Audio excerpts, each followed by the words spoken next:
नमस्कार नमस्कार। मेरा नाम है राजीव कुमार बजाज, यानी RKB, और मैं हूं इस वक्त एडवोकेट प्रदीप नाम्बियार जी के साथ। प्रदीप जी नमस्कार। नमस्कार सर, नमस्कार नमस्कार। वंदे मातरम। वंदे मातरम, वंदे हम दोनों हैं इस मातरम। वक्त नेशन नाउ पर, और नेशन नाउ कहाँ है? हमेशा आपके साथ, always with you, nation now. हमारे सभी दर्शकों को जय हिंद, जय महाराष्ट्र, जय भवानी, जय Shivaji. Pradeep ji, so the US breaks all protocols for Mr. Narendra Modi.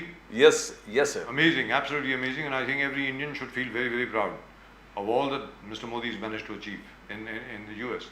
And I'm very surprised at quite a few people over here who are doing all sorts of things, especially, looking at Mr. Modi's US visit with the jaundiced eye, I'm not Everybody really has sure. gone. Everybody in the Congress and up in arms. Sonia Gandhi, out of nowhere, she's first time come out in the open, criticizing Rahul Gandhi, then entire Congress.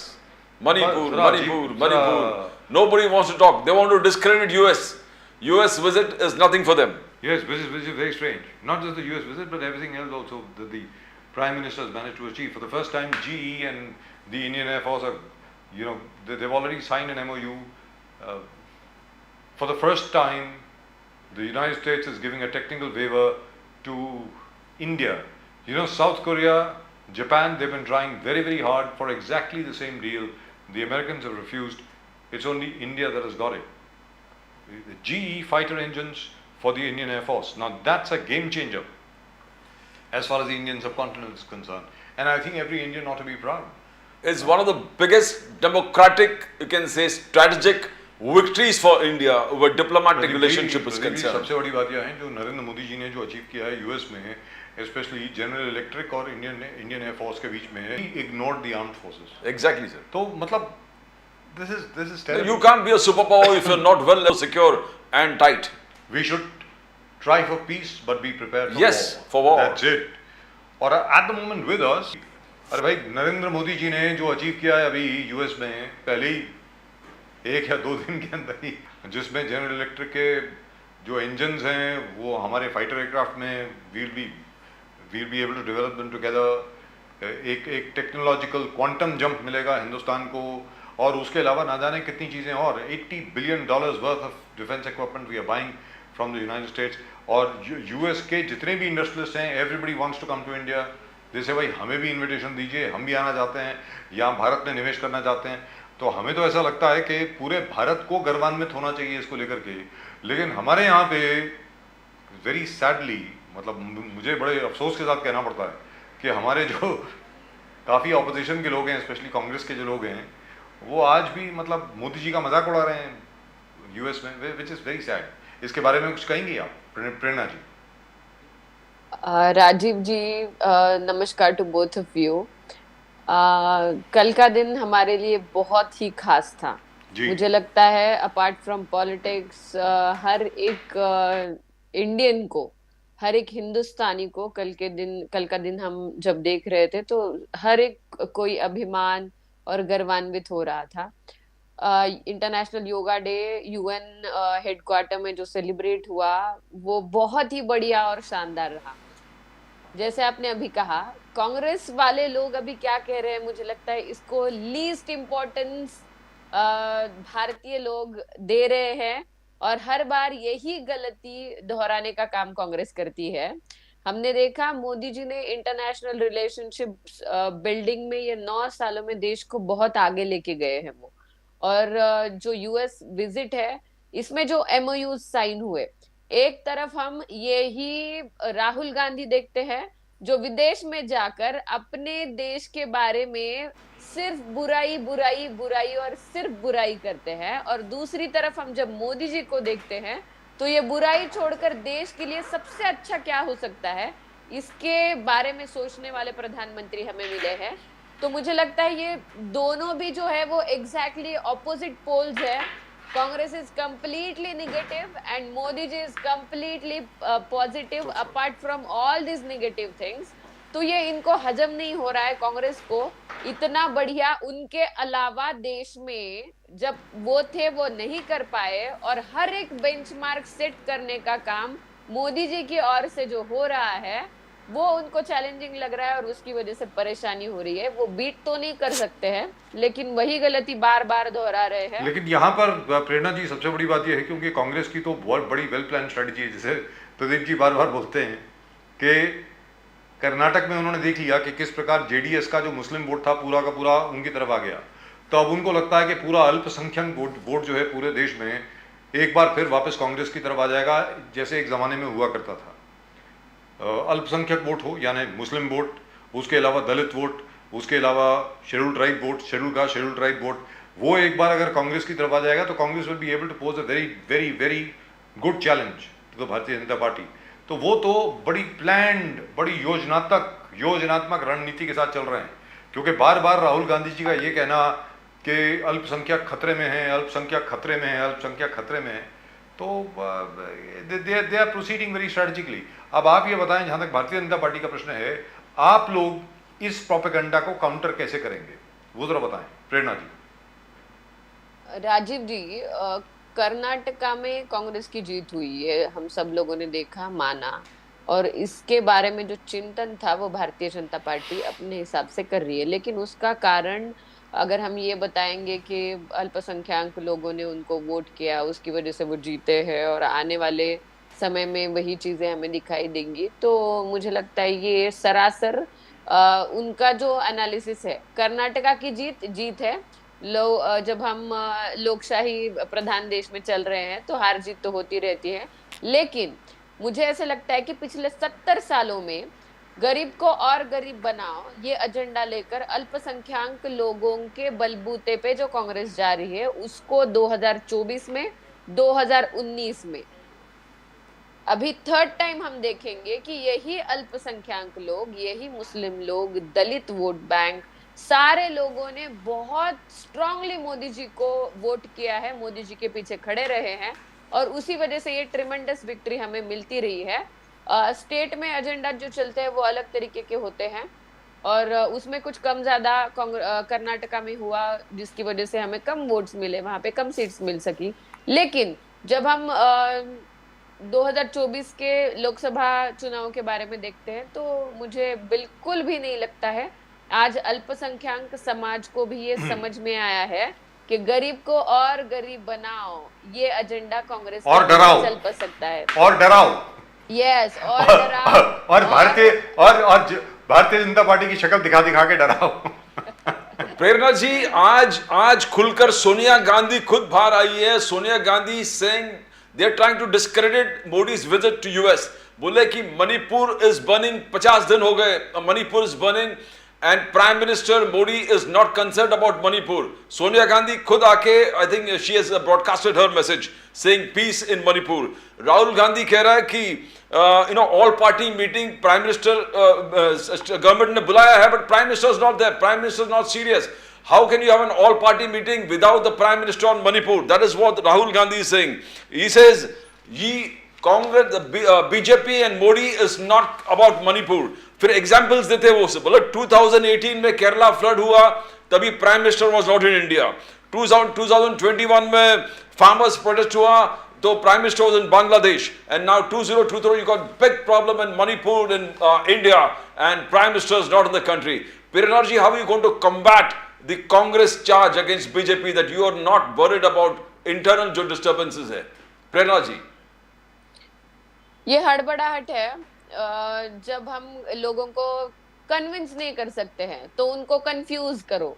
कल का दिन देश के लिए और दुनिया के लिए इतना बढ़िया और इतना अच्छा रहा, उसको हम बीट नहीं कर सकते हैं। लोगों को अपने एजेंडाज पे कन्विंस नहीं कर सकते हैं तो उनको कंफ्यूज करो, और मणिपुर का एजेंडा लेकर यही कंफ्यूजन क्रिएट करने का काम कांग्रेस कर रही है। कांग्रेस लोगों को आज कन्विंस करने के मोड में कहीं पे भी नहीं है। आपने केरला का बताया, केरला का मुझे अच्छी तरीके से याद है, जब केरला में बाढ़ आई थी, इमीडिएटली जब मोदी जी केरला पहुंचे 700 CR केरला के लोगों को उन्होंने दिया था। मोदी जी ने अपना इमोशनल अटैचमेंट लोगों की तरफ इतना अच्छे से रखा है कि समाज का हर एक क्लास वो कवर करते हैं, उनको उसी नजरिए से देखते हैं, जो उनकी जरूरत है उसको पूरा करने के पीछे मोदी जी ने, हम स्कीम्स भी अगर उनके देखेंगे तो वो उसी हिसाब से चलने वाले हैं। तो अभी ये कन्विंस नहीं कर पा रहे हैं, तो ये कंफ्यूजन क्रिएशन के मोड में है। लेकिन ऐसे कुछ होगा, ऐसे लेकिन इसको कुछ लेकिन प्रेरणा जी, एक एक चीज तो है, आज की तारीख में जिस प्रकार महाराष्ट्र में राजनीति चल रही है, जिस प्रकार एकनाथ शिंदे जी और देवेंद्र फडणवीस जी के बीच में लग ऐसा रहा है कि कोई विज्ञापनों का कंपटीशन चल रहा है, या सर्वेक्षणों का कंपटीशन चल रहा है। एक सर्वेक्षण बताता है कि Eknath Shinde most favoured chief minister, दूसरा सर्वेक्षण बताता है Devendra Fadnavis most favoured chief minister. अब यहां पर एक और जानकारी जो प्राप्त हो रही है हम सबको, अब उसके बारे में आप बोल पाएंगी या नहीं बोल पाएंगी मुझे मालूम नहीं, कि भारतीय जनता पार्टी की जो हाईकमांड है वो शायद उद्धव ठाकरे जी से भी शायद उन्होंने संपर्क किया है। क्या ऐसा कुछ है मैम? अभी ये सर्वेज का मोड हम सब लोग कुछ दिनों में देख रहे हैं। मुझे ऐसा लगता है कि जो भी सर्वे दिखा रहा है, हमारी शिंदे फडणवीस सरकार में दो लीडर्स अभी लीड अगर पार्टी को कर रहे हैं, पार्टीज को कर रहे हैं, तो सर्वेज दिखा रहे हैं कंपैरेटिव एनालिसिस दोनों के बीच में। मुझे ऐसे लगता है ये सक्सेसफुल एजेंडा पे काम कर रहे हैं दोनों भी, शिंदे जी और फडणवीस जी। लोगों का दोनों के प्रति लगाव ये दोनों सर्वे हमें दिखाते हैं। तो मुझे लगता है मैं इसे बहुत पॉजिटिवली लेती हूँ। इसमें कोई बड़ा कोई छोटा इस विषय का कोई भाग नहीं है। देवेंद्र जी ने खुद हम सबको बताया है, महाराष्ट्र को बताया है, आने वाला 2024 का चुनाव हम शिंदे जी के नेतृत्व में लड़ेंगे। तो ये बस मुझे लगता है कि ये जो न्यूज में चल रहा है वो और असली हकीकत ये बहुत ही अलग है, और ये एजेंडा अलग तरीके से जा रहा है। मैं इसे बहुत पॉजिटिवली देखती हूँ। और रहा सवाल पार्टी ने किसको कांटेक्ट किया, क्या क्या, I can not say anything about it. मुझे तो इस बात की कोई भी खबर नहीं है। जी प्रदीप। प्रेरणा जी, you are saying, आप, the BJP talk about Amrit Kaal and लूटकाल. BJP continuously is highlighting the fact that अमृतकाल में देखो 9 साल में हमने जबरदस्त काम किया, बेमिसाल है, और 60 years the Congress has not achieved. But the Congress has its own propaganda. They says हमारा काल जो था मनमोहन सिंह का वो विकास काल था, और ये है विनाश काल। They say विकास काल विनाश काल। उनका कहना है कि हमारे time US dollar when we were governing. Is she there? Is she there? I don't think she's there. Have we lost Prerna ji? Yes, I'm here. Oh, you're here. Fine. So, because I can't see you. US dollar was 40 around 49. What the Congress claims, the social media of the Congress, they say 49 US dollar, और आज 82 है. The only thing that has grown is the US dollar in आपका काल यानी विनाश काल में. Every child born in this particular Modi era is laden with 1 lakh rupees debt. यानी हर बच्चा जो पैदा हुआ 1 लाख डेब्ट के साथ पैदा. How are you going to counter it? Because आपके जो भी 9 साल बेमिसाल कांग्रेस एक जबरदस्त प्रोपेगेंडा लेके चल रहा है कि everything is bad, it is विनाश काल, people are laden with debt, there is nothing, the only thing that has grown is the US dollar and gas connection वगैरह वगैरह. How are you going to counter it, Prerna ji? Because these things that affects the common man is ultimately going to affect the common man head while voting. तो कैसे Karnataka was a big loss for BJP. How do you see this counter? आप कैसे counter करो Congress charge? Nambiar जी, कर्नाटका का विषय मुझे लगता है एक बहुत ही अलग विषय है, जिसको हम जिन चीजों से रिलेट कर रहे हैं वो सारी अलग चीजें, अलग बातें हैं। इस तरीके से अगर चुनाव होते तो मुझे लगता है आपने तो हर एक स्टेट में जब चुनाव लड़ा तब सबको सब फ्री देने का ही उन्होंने कमिटमेंट किया था। तो ऐसे फ्री के आधार पर अगर जनता चलती और उस हिसाब से अगर बांटने से जनता पीछे आती तो मुझे लगता है हर स्टेट में आपका ही सरकार आना चाहिए था। लेकिन कुछ अलग मुद्दे हैं जिनकी वजह से कर्नाटका में हमें लॉस हुआ। मैंने पहले भी बताया, उसका चिंतन किया जाएगा। रही बात कांग्रेस के एजेंडाज की, मोदी जी का खुद का जो एजेंडा है देश को लेकर, मुझे अभी भी याद है अमित भाई ने कहा था इस देश में कौन सी भी चीज, कौन सी भी स्कीम, कोई भी इम्प्लीमेंटेशन जब हुआ, जैसे कि जीएसटी का हुआ, उसका विरोध बहुत हुआ था, 370 के बारे में बहुत सारी चीजें थी। किसी को अच्छा लगे या किसी को बुरा लगे, इस वजह से कोई भी डिसीजंस नहीं लिए जा रहे हैं। लॉन्ग टर्म इम्पैक्ट जो देश के ऊपर होगा और लॉन्ग टर्म काम करने के लिए जो भी अच्छा होगा उस हिसाब से एजेंडा डिसाइड किया जाएगा। तो मुझे लगता है कि कांग्रेस के ये जो सवाल है इनके जवाब तो मिलेंगे ही मिलेंगे, लेकिन हम खुद के एजेंडे पे 2024 के लिए चलेंगे। महाराष्ट्र में हम कांग्रेस की स्थिति देख रहे हैं, first second third fourth number पे रैंक्स पे कांग्रेस काम कर रही है। और अभी ये जो एमबीए का उन्होंने गठबंधन किया है, ये तो इतना ब्लंडर है। 2024 में शिवसेना के जो भी विधायक थे वो कांग्रेस और राष्ट्रवादी के अगेंस्ट लड़े हुए थे। अभी ये सारे इकट्ठा हुए हैं, कौन किसको कितनी सीट देगा और किस तरीके से चुनाव लड़ेगा। कांग्रेस और राष्ट्रवादी चुनाव ही नहीं लड़ेगा क्या शिवसेना के लिए? ऐसे बहुत सारे सवाल है। तो मुझे ये कांग्रेस को बीट करने की जो रणनीति है, मुझे लगता है पहले उन्होंने अपना मसला सुलझाना चाहिए कि 2024 का चुनाव जीतेंगे तो कौन किसको कौन सी सीट देगा। लोकसभा के लिए राष्ट्रवादी अगेंस्ट सेना, लोकसभा के लिए कांग्रेस अगेंस्ट सेना। तो अभी किसको सीट देंगे आप लोकसभा का? विधानसभा में चुनाव लड़ेंगे तो वही बात है, राष्ट्रवादी अगेंस्ट शिवसेना। तो अभी ये सारे विधायक तो ओरिजिनल शिवसेना में आए हैं, तो ये लड़ेंगे किसके खिलाफ? गठबंधन कैसे बनाएंगे? ये ऊपरी मुंबई में चलेगा या जमीन पे चलेगा? कार्यकर्ता किसके पास है? कौन चुनाव लड़ेगा? ऐसे ब्लंडर्स कांग्रेस फेस करेगी।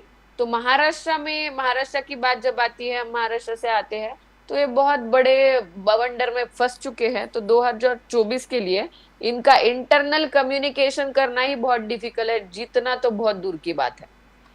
प्रेरणा जी, अभी जिस प्रकार से Ajit Pawar ji, it is not your subject, NCP का मैटर, आप बोलेंगे एनसीपी का मैटर पूछ लो, मगर फडणवीस साहब ने भी बोला कि देखो Ajit Pawar is a senior leader with in the NCP, और अगर अजित पवार जी बोल रहे हैं कि संगठन में उनको जगह देना चाहिए, ऑपोजिशन लीडर नहीं बनना, he doesn't want to be the opposition leader, और जयंत पाटिल जी ने 5 साल काम किया है, it's time that there has to be a change the NCP state leadership.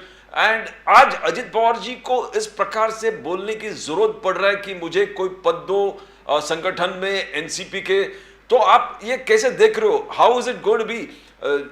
Everybody has sympathy for Ajit Pawar ji कि बहुत हार्ड वर्किंग जब मिनिस्टर थे तो hard working, opposition leader hard working, सवेरे से शाम तक काम करते रहते लोगों के बीच में। आज जिस प्रकार से उनका हालत NCP, you want to comment on that? Is up to you.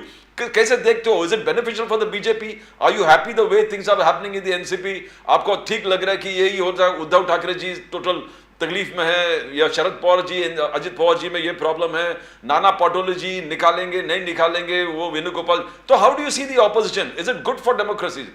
प्रेरणा जी, राजीव जी, इसका और डेमोक्रेसी का, नाम्बियर जी, इसका और डेमोक्रेसी का क्या संबंध है मुझे बताइए। परिवारवाद जब चलता है पवार ही चलेंगे, किसी भी हाल में पवार ही चलेंगे। इसको हम डेमोक्रेसी कैसे कह सकते हैं?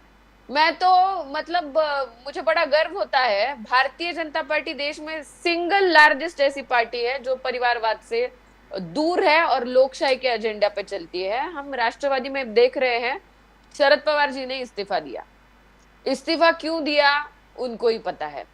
सारी पार्टी इकट्ठा होती है, 2 दिन मंथन चलता है। अजित पवार जी कहते हैं कि ये आज ना कल होने ही वाला है, आप लोगों को चुप बैठना चाहिए, उनके कार्यकर्ताओं को। हम सब लोगों ने वो वीडियोस देखे, और 2 दिन बाद इस्तीफा पीछे लिया जाता है। उसके बाद सारे उनके इंटरनल प्रॉब्लम्स जो है वो हमने न्यूज में ही देखे हैं।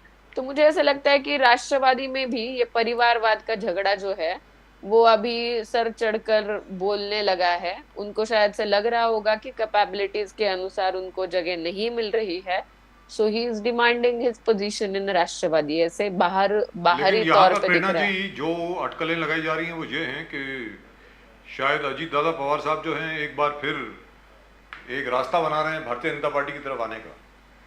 कुछ ऐसा है क्या?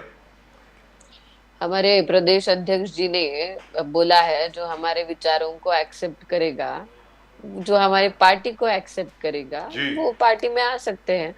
तो मतलब रास्ता खुला है? रास्ता तो सब लोगों के लिए खुला है। क्या बात? जो विचार एक्सेप्ट करेंगे, ये हमारे प्रदेश अध्यक्ष जी ने 1 नहीं 100 बार बोला है। तो अगर कहने का मतलब ये हुआ, थोड़ी मजाकिया बात हो गई, कहने का मतलब ये हो गया कि अगले दिन राहुल गांधी भी अगर बीजेपी में आना चाहें तो आ सकते हैं। तो कहने का मतलब राजीव जी, मैं तो ये बात कुछ आपने जैसे मजाक किया उसी तरीके से मैंने 10 बार डिबेट्स में बोली है इनको कोई एजेंडा ही नहीं है, जी इनका कोई मोटिव ही नहीं है, ये क्या करेंगे? हाँ जी। लेकिन एक चीज तो है इसमें, इसमें तो कोई दो राय नहीं है। जिस प्रकार नरेंद्र मोदी जी का स्वागत हुआ यूएस में, मुझे ऐसा लगता है हर भारतीय का सीना बिल्कुल चौड़ा हो जाना चाहिए, वेरी फ्रेंकली। हम लोग इतने गर्वान्वित महसूस कर रहे हैं अपने आप को। Pradeep ji, I don't know whether you notice, even all the Hollywood stars were there. You know, Richard Gere Richard himself, Gere was doing yoga with Mr. along Modi. with the Prime Minister. Yes. And there was just about everybody was there, and fantastic. And look at the way Joe Biden and his wife treated Mr. Modi when they went to the White House at a private dinner yesterday. Absolutely fantastic. And the first time the Prime Minister actually Yes. taken on China, he says, you are harboring the terrorist responsible Absolutely. for causing destruction in That's India. right. इससे पहले कोई aggressive approach हमने देखा नहीं, जैसे आज प्रधानमंत्री जिस प्रकार से बोले हैं, it's fantastic. And look at the way the things are planned. There's Richard a Gere, message. There's a message across to the yes, Chinese. Let's be Chinese. very clear. Because also, if you look at it, प्रेरणा जी, कि China से American industry is looking for a way out, कि किसी भी तरीके से जो उनका manufacturing hub China में है, किसी भी तरीके से यहाँ से निकल करके वियतनाम जाएं, इंडोनेशिया जाएं, सिंगापुर जाएं, इंडिया जाएं, जहाँ मर्जी जाएं। हिंदुस्तान में आज भी कुछ कानून ऐसे हैं जिसकी वजह से लोग ज़रा डरते हैं यहाँ पे आने की वजह से। I think that is also been worked out, but really fantastic. इसको लेकर के भारतीय जनता पार्टी और आपका क्या कहना है, जो जैसा मोदी जी का स्वागत हुआ है अमेरिका में, मैम? जी, आप इसके बारे में क्या कहेंगी? जिस प्रकार मोदी जी को मतलब सर आंखों में बिठाया है यूनाइटेड स्टेट्स ऑफ अमेरिका की सरकार ने, उस विषय में क्या कहना चाहेंगी आप, प्रेरणा जी? मुझे ऐसा लगता है कि इंटरनेशनल डिप्लोमेसी की बात जब आती है तो मोदी जी बहुत ही बढ़िया और बेमिसाल लीडर है। आने वाले हिस्ट्री जब लिखी जाएगी तो ये इंटरनेशनल डिप्लोमेसी मोदी जी की बहुत सराहनीय है। उन पे मुझे ये भी जब मैं स्टडी करती हूँ तो जब दिखाई देता है कि उन्होंने स्पेशल वर्क, इसके लिए स्पेशल एफर्ट्स मोदी जी ने लिए हैं पूरी दुनिया को भारत के करीब लाने के लिए, सबके साथ अच्छे संबंध बनाकर। जो जैसे हमने गुजरात में वो चीफ मिनिस्टर थे तब उन्होंने देश के सारे मतलब एक बिजनेस प्लेटफॉर्म भी, एम्प्लॉयमेंट भी, अच्छे बिजनेसेस आए उनके लिए, ईज ऑफ डूइंग बिजनेस अच्छा हो, गुजरात के लिए वो बढ़िया तरीके से एक असेट साबित हो। ये उन्होंने थर्ड टाइम चीफ मिनिस्टर जब बन रहे थे तभी हमने ये एजेंडा बहुत अच्छी तरीके से देखा था। और जब वो प्राइम मिनिस्टर बने तो स्टेट्स तो छोड़िए, अभी पूरी दुनिया को करीब लाने के लिए उन्होंने जो एफर्ट्स लिए हैं, तो ये जिसको हम सुपर पावर कहा करते थे अमेरिका को, अभी उनको भी मोदी जी और भारत के प्रति जो प्यार दिखाई दे रहा है, ये मोदी जी का मैं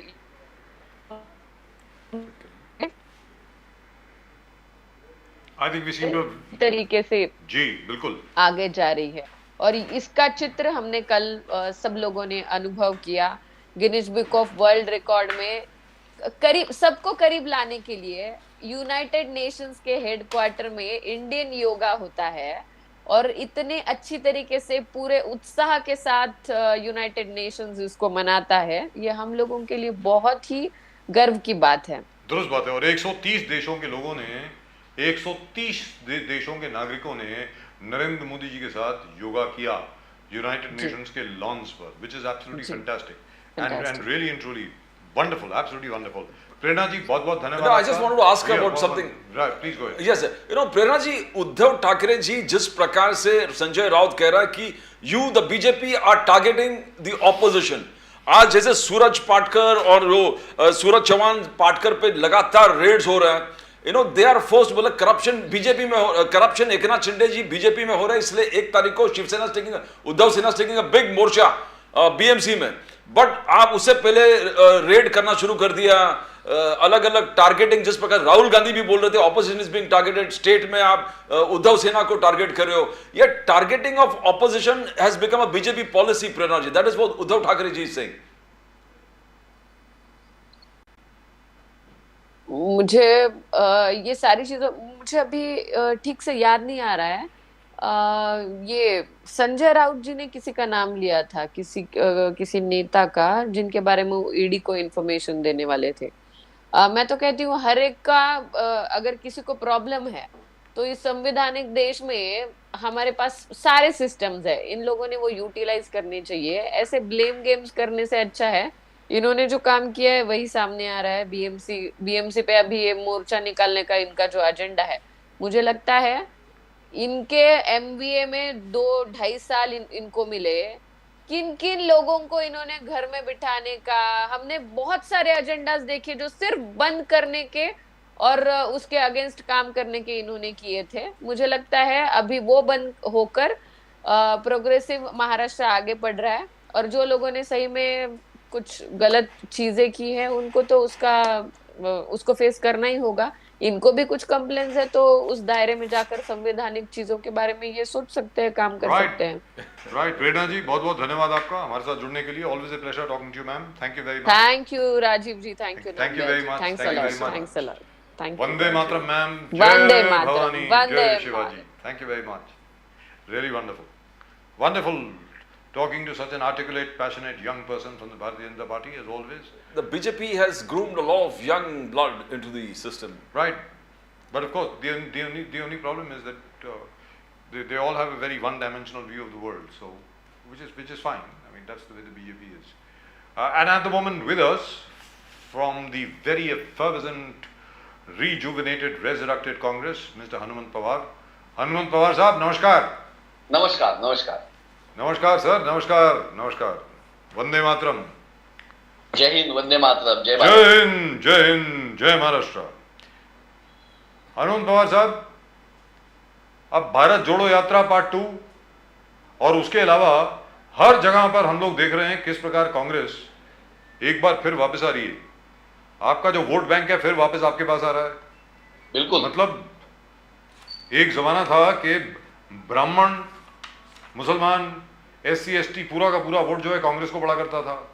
आज की तारीख में पूरा मुस्लिम वोट, SC ST वोट तो आपके पास आ रहा है, उसमें कोई दो राय नहीं।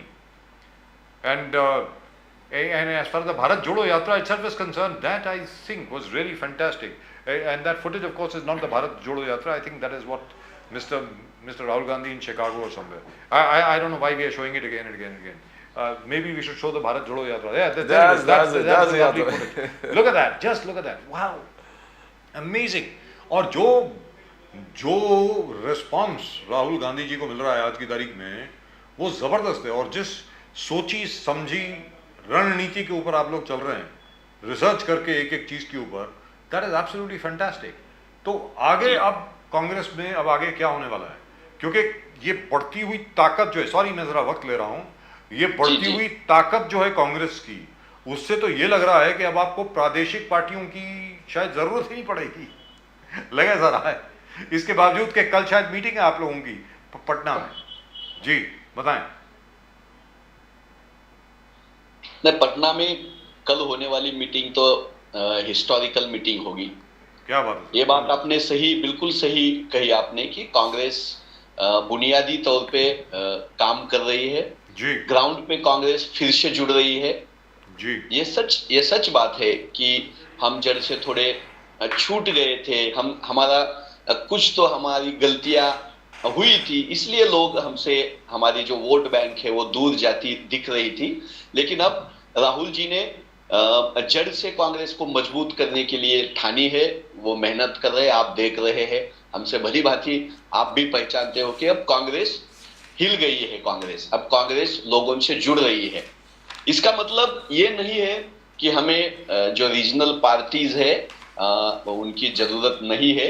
हालांकि सबसे ज्यादा रीजनल पार्टी का सम्मान कांग्रेस पार्टी करके आई है। अब देखिए, आप महाराष्ट्र को आप भली भांति जानते हो, शिवसेना 25 साल शिवसेना बीजेपी के साथ थी। अकाली दल पंजाब का 20-25 साल साथ था, नीतीश कुमार साहब साथ थे। लेकिन बीजेपी ने ये जो पुराने साथी थे जिनको पकड़ के बीजेपी उन राज्यों में अपना वोट बैंक निर्माण किया, उन्होंने उन्हीं पार्टियों को जब सत्ता आई तो दरकिनार करने की कोशिश जरूरत बीजेपी से हो गई और बीजेपी से नाराज हुए। मुफ्ती मोहम्मद सईद है कश्मीर की, वो रह गई थी, उनके साथ भी ये लोग थे। तो ये जो सब पार्टियां हैं, भारतीय जनता पार्टी को लगता है कि अब हमें जरूरत नहीं है, हमसे ज्यादा देश को किसी की जरूरत नहीं है, हम ही अकेली ऐसी पार्टी है जो देश को आगे ले जा सकती है, और हम ही राष्ट्रभक्त है, हम ही विकास कर सकते हैं, और हम ही हमारे मराठी में कहते हैं धुतलेल्या तांदळा सारखे, बोले तो हम ही अकेले क्लीन है, बाकी सब भ्रष्ट है, एंटी नेशनल है, ऐसा बीजेपी का कहना है। कांग्रेस की नजरिया ऐसा बिल्कुल नहीं। यही फर्क है कांग्रेस में। कांग्रेस ने कम्युनिस्ट हो, सोशलिस्ट हो या छोटी छोटी रीजनल पार्टियां हो, उनका सम्मान किया है, लेकिन वो करते वक्त हमने ये भी जरूर देखा है कि संविधान के साथ चलने वाली पार्टियां हमें चाहिए। सेकुलरिज्म पे जिसका भरोसा है वो पार्टी हमें चाहिए। जो विविधताएं अपने देश में पाई जाती है, वो खाने से, पहराव से हो या भाषा से जुड़े हुए हो, वो सबका सम्मान करने वाली रीजनल पार्टी हमें पवार साहब, अभी क्या है कि बड़े दिनों के बाद हमने सोनिया जी को देखा एक अपील करते हुए, और बहुत अच्छी बात है। मुझे तो ऐसा लगता है, मुझे तो ऐसा लगता है कि सभी पार्टियों को अपील करनी चाहिए जो सोनिया जी ने पहल करी है। मुझे ऐसा लगता है कि सभी पार्टियों को ये संदेश भेजना चाहिए मणिपुर के लोगों के सामने कि भाई शांति बरतिए, शांति से एक एक चीज सुलझाई जा सकती है। आप हिंसा में कुछ रखा नहीं है, सब लोग इकट्ठे आकर के सब लोग हाथ मिलाएं। लेकिन मणिपुर में जो हिंसा है इसके बारे में आप क्या कहेंगे, जरा बताएं। इतनी मतलब कोई 50 दिन हो गए, 50 डेज सर, दैट्स अनबिलीवेबल। पिछले एक महीने से, एक महीने ज्यादा है सर, एक महीने ज्यादा, एक महीने से तो वहां रिजर्व फोर्सेस लाने पड़े, उससे भी पहले से चालू है, सही फरमाया आपने। लेकिन मणिपुर जल रहा है, 100 से ज्यादा लोगों की वहां दंगाइयों ने जान ले ली है। अपने देश के जो खुद को सरदार वल्लभ भाई पटेल जी के साथ जोड़ना चाहते हैं, उनके तरह में गृह मंत्री हूं, होम मिनिस्टर हूं, ऐसा कहना चाहते हैं, वो अमित शाह साहब भी अब जाके आके 20 दिन से ज्यादा वक्त हो गया। अजीत डोवाल साहब वहां जाके आए हैं। वहां के जो मिनिस्टर है, चीफ मिनिस्टर है, वो भी बीजेपी के है। तो डबल इंजन की सरकार वहां आग बुझा नहीं सकी जी, ये पहली बात। दूसरी बात, वहां के जो स्टेट गवर्नमेंट के हाथ में जो पुलिस है, वो पुलिस और सेंट्रल रिजर्व फोर्स, इन दोनों के बीच में भी टकराव हो रहा है। दो जातियां वहां की तो टकरा ही रही है, सेंट्रल रिजर्व फोर्स और स्टेट की पुलिस टकरा रही है। अब तो मामला यहां तक आ गया कि सेंटर में जो मिनिस्टर है और स्टेट के जो मिनिस्टर है, जो एमएलए लोग हैं, उनके घर भी जलाए जा रहे हैं। अब तक तो आम आदमी वहां जल रहा था, लेकिन अब तो मिनिस्टर जैसे लोगों को भी वहां उसके घर पे भी आग लगाई जा रही है। कल तो इससे भी बुरी बात हो गई कि भारतीय जनता पार्टी के जो एमएलए है, जो विधायक है, उन्होंने ही चिट्ठी लिखकर होम मिनिस्टर साहब को कहा है कि ये जो हमारे मुख्यमंत्री है, चीफ मिनिस्टर है, उनसे मणिपुर संभाला नहीं जा सकता, उनको हटाइए। अब देखिए कि इतना सब कुछ हो जाने के बाद बात बनती थी कि मोदी जी ने इसके ऊपर स्टैंड लेना जरूरी था। मोदी जी हमारे देश के मुखिया है, हमारे घर के वो प्रमुख व्यक्ति है। अगर ये पूरा हिंदुस्तान एक घर है तो उसका मेन व्यक्ति है नरेंद्र मोदी साहब।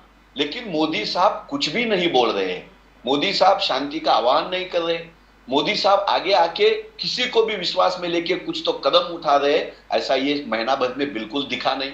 लेकिन जो काम प्राइम मिनिस्टर ने करना है, पंतप्रधान मोदी जी ने करना है, वो काम खुद हमारी आदरणीय नेता सोनिया जी ने किया है। सोनिया जी ने अपील की मणिपुर की लोगों से, सोनिया जी ने सेंट्रल गवर्नमेंट से भी अपील की, स्टेट गवर्नमेंट से अपील की कि भाईचारा बनाए रखिए। हिंसा से कभी भी कोई भी हिंदुस्तान का एक भी प्रश्न हिंसा के आधार पर छूटा नहीं है, ये इतिहास है। लेकिन मोदी साहब इसके ऊपर कुछ बोल नहीं रहे। वहां की स्टेट गवर्नमेंट, सेंट्रल गवर्नमेंट पूरी तरह से नाकाम हो गई। मैं तो अब इस चर्चा से माध्यम से कहता हूं कि जितना जल्द हो सके उतना मणिपुर का जो स्टेट गवर्नमेंट है वो डिसॉल्व करना चाहिए और वहां इमरजेंसी लगानी चाहिए, लोगों की जान बचानी जरूरत है। और वो जो स्टेट है मणिपुर, वो हमारे बॉर्डर पे आता है। अगर बॉर्डर पे आए हुए स्टेट पे अगर ऐसा माहौल बनता है तो हमारे दुश्मनी देश जो है, करीबी देश जो है, इसका फायदा उठा सकते हैं। लेकिन आज तक कभी ऐसा हुआ नहीं। पहले पवार साहब, आज तक कभी पहले मणिपुर में नहीं हुआ। Manipur by and large has been a very peaceful state. Tripura में ऐसा हो चुका है, मिजोरम में ऐसा हो चुका है, अन्य वहां पर जो स्टेट्स हैं, नागालैंड में ऐसा हो चुका है, अरुणाचल में भी थोड़ा बहुत हुआ है, ज्यादा नहीं हुआ है, लेकिन नागालैंड में तो हुआ है। और असम में तो खैर है ही, बोडोज और बाकी सबके बीच में लड़ाई मतलब कुछ ना कुछ वहां पे चलता ही रहता है, लेकिन मणिपुर में आज तक कभी ऐसा सुना नहीं था। प्रदीप जी, आपको पवार साहब एक्सटेंशन जो बजाज साहब ने बोला, सोनिया गांधी जी बोले, राहुल गांधी जी ने आगे बढ़कर बोला कि मणिपुर 50 दिन से चल रहा है, आप सर्वदल मीटिंग बुला, ऑल पार्टी मीटिंग आपने बुलाया, राहुल गांधी जी का कहना है ऑल पार्टी मीटिंग बुलाया विदाउट द प्राइम मिनिस्टर नहीं है। और उन्होंने पूरे गिन के सुनाया कि 2018 में केरला फ्लड हुआ था, तभी प्राइम मिनिस्टर स्टेट कंट्री देश में नहीं था, तभी साउथ अफ्रीका में था, 2021 में फार्मर्स प्रोटेस्ट था, तभी बांग्लादेश में था, और आज मणिपुर चल रहा है, ही इज इन यूएस। तो उनका कहना है कि व्हाट ये all party meeting without the prime minister किस प्रकार से चलेगा। मगर देव फडणवीस जी यहां पर कहते हैं कि आप मणिपुर के बात कर रहे हो, हमारे home minister is capable, Amit Shah ji बहुत केपेबल है, फडणवीस साहब का कहना है, प्राइम मिनिस्टर अपना काम कर रहे हैं, अमित शाह जी ये काम करें। तो ये कैसे देखते हो आप? बीजेपी सॉलिड की जरूरत नहीं, अमित शाह इज केपेबल, कैसे आप करोगे? सोनिया गांधी, राहुल गांधी? बिल्कुल, देवेंद्र फडणवीस साहब तो सरासर झूठ बोल रहे हैं, हम देख रहे हैं। वो जो बोल रहे हैं वो वैसा हो नहीं रहा है। इसके लिए वो उनका कहना तो पूरा हिंदुस्तान को पता चलेगा कि वो झूठ बोल रहे हैं, लिपापोती कर रहे हैं। वो उस पे नहीं मैं बात करूंगा। मैं बात करूंगा मणिपुर में। इससे पहले जब अटल जी की सरकार थी तो मणिपुर में थोड़ा इशू हो गया था, मणिपुर में थोड़े राइट्स हो गए थे। तब अटल बिहारी वाजपेयी साहब ने ही मुलाकात, सब पार्टियों की बैठक बुलाई थी।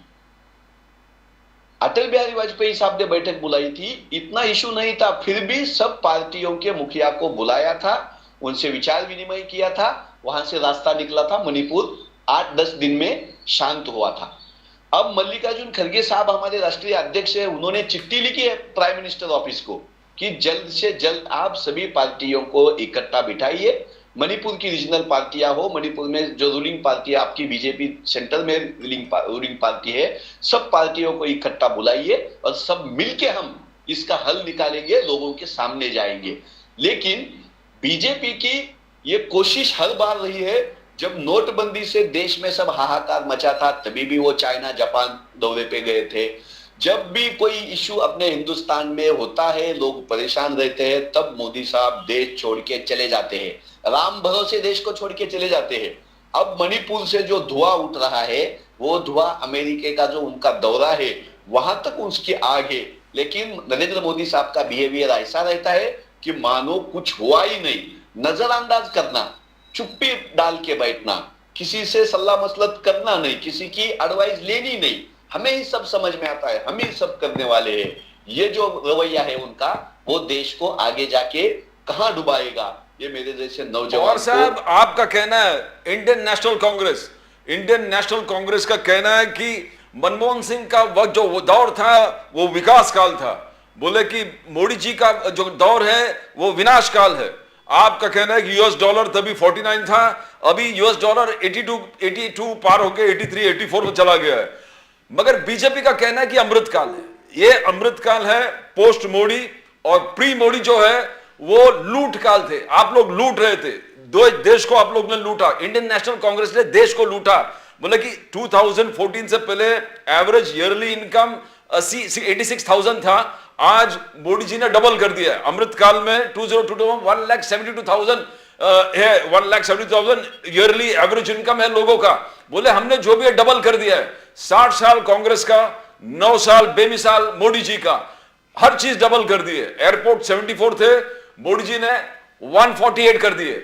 जितने एम्स है वो डबल कर दिए, एम्स के डबल, आईएम्स डबल कर दिए। जितने रोड है, ट्रांसपोर्टेशन है, हाईवेज है, रोड, एवरीथिंग डबल कर दिए। तो बोले कि कांग्रेस डजंट हैव एनीथिंग, क्या लेके आप 2024 में जाओगे?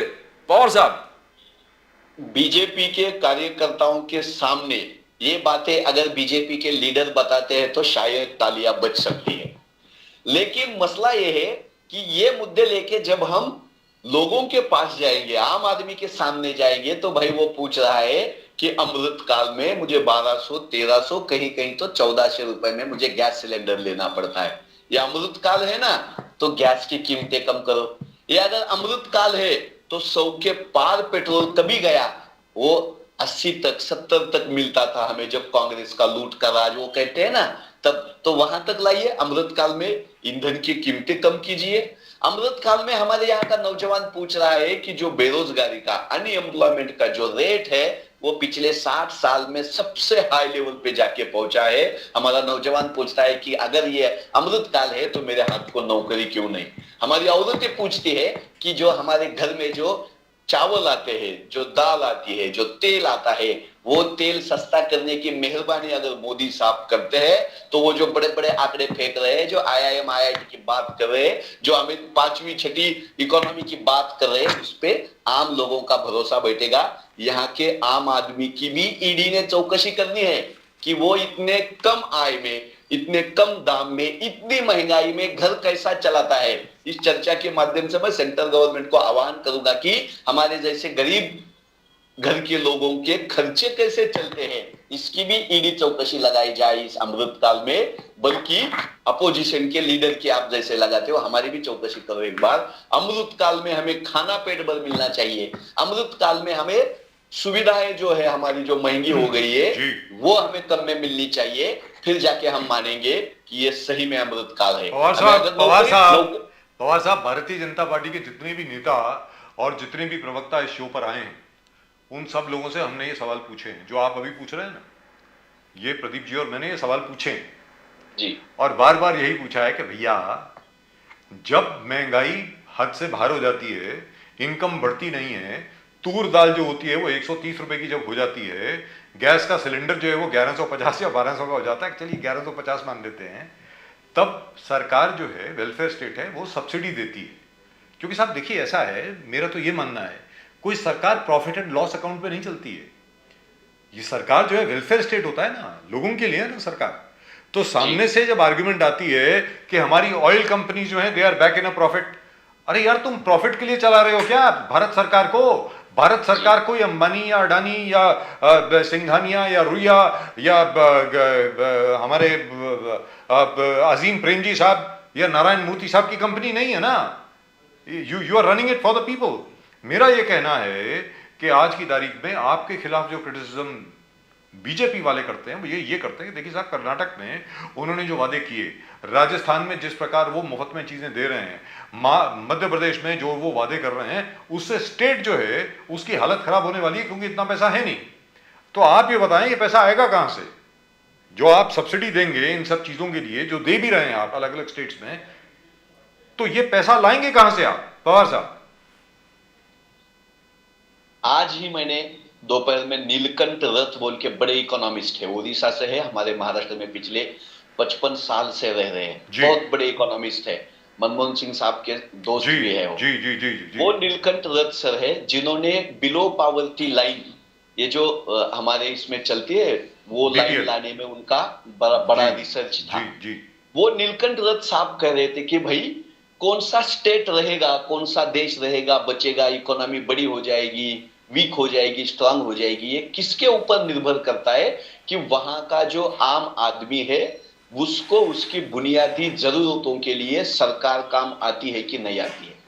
70 साल पहले जब इस हिंदुस्तान में लोगों को खाना भी नहीं मिलता था, नहीं मिलता, स्कूल कॉलेज और दवाई की तो बात आगे की थी, तब से लेके हिंदुस्तान में आए हुए अलग अलग सरकारों ने आम आदमी को हेल्थ की सुविधाएं, एजुकेशन की सुविधाएं और उसका पेट भरे, इसके लिए सरकार ने सीधा पैसा लगाया है, सीधा लगाया। उसमें बेनिफिट क्या होगा, उसमें लॉस होगा कि प्रॉफिट होगा, ये नहीं देखा। ये क्यों होता है, ये क्यों करना पड़ता है कि उसके ऊपर हमारी इकोनॉमी तय है। अगर हमारे बच्चे पढ़ेंगे, हमारे बच्चे अगर अच्छा खाके उसका जो हेल्थ है वो अच्छा रहेगा, तभी जाके इकोनॉमी रन करने के लिए जो मैन पावर है, जो ह्यूमन रिसोर्सेस है, वो आगे आ सकते हैं। अमृत काल में हिंदुस्तान का ह्यूमन रिसोर्स महंगाई की वजह से बिगड़ रहा है, वो आत्महत्याएं बढ़ रही है, प्रॉब्लम बढ़ रहे हैं। तो अगर हमारा आदमी हम नहीं बचा सके, हमारा वोटर्स हम नहीं बचा सके, हमारा जो सिटीजन है उसको हम नहीं बचा सके, तो कहां का स्टेट और कहां का देश। इसलिए हमारी प्रायोरिटी है कि पेट भर के हमारे लोगों को खाना मिलना चाहिए, महंगाई की वजह से वो तड़पना नहीं चाहिए। तो इसके लिए जो जरूरत है वो हम करेंगे। जो अपर क्लास के लोग हैं, जो बिजनेसमैन है, जो टैक्स पेयर है बड़े, उसके ऊपर हम टैक्स बढ़ाएंगे, पैसा खड़ा करेंगे, पैसा लाएंगे, लेकिन हम किसी भी मजदूर को, किसी भी गरीब को, किसी भी देहाती को, किसी भी मजदूर को, झुग्गी झोपड़ियों में रहने वाले कामगार को, वर्कर्स को हम भूखे पेट नहीं सोने देंगे। क्या बात है सर, वंडरफुल। पवार साहब, पवार साहब, राहुल गांधी जी बार बार राहुल गांधी जी बोलते थे कि ऑपोजिशन इज बीइंग टारगेटेड। आज महाराष्ट्र में जिस प्रकार से आप देख रहे, उद्धव ठाकरे जी के जो संबंधित जितने लोग हैं, एनफोर्समेंट डायरेक्टरेट के रेड्स, सूरज चौहान पाटकर बोले कि कोविड स्कैम है, बड़ा कोविड स्कैम है। उद्धव ठाकरे जी, संजय राउत जी का कहना है कि ऑपोजिशन इज बीइंग टारगेट, हमको खत्म करने की कोशिश कर रहे हैं। एसआईटी रखना है तो और भी एसआईटी रखो। हमने 70 बीजेपी के लीडर्स के हमने फाइल दे दिए एनफोर्समेंट डायरेक्टरेट को, वहां पर भी आप रेड लगाओ। एसआईटी ठाणे में भी लगाओ, एकनाथ शिंदे जी वहां पर उनके डायरेक्ट एक्यूजेशन। तो ये अपोजिशन, बीजेपी का कहना है हम करप्ट के पीछे पड़े हैं। ये अपोजिशन थोड़ी है, ये Suraj Chauhan Patkar is not politicians, they have done covid scam.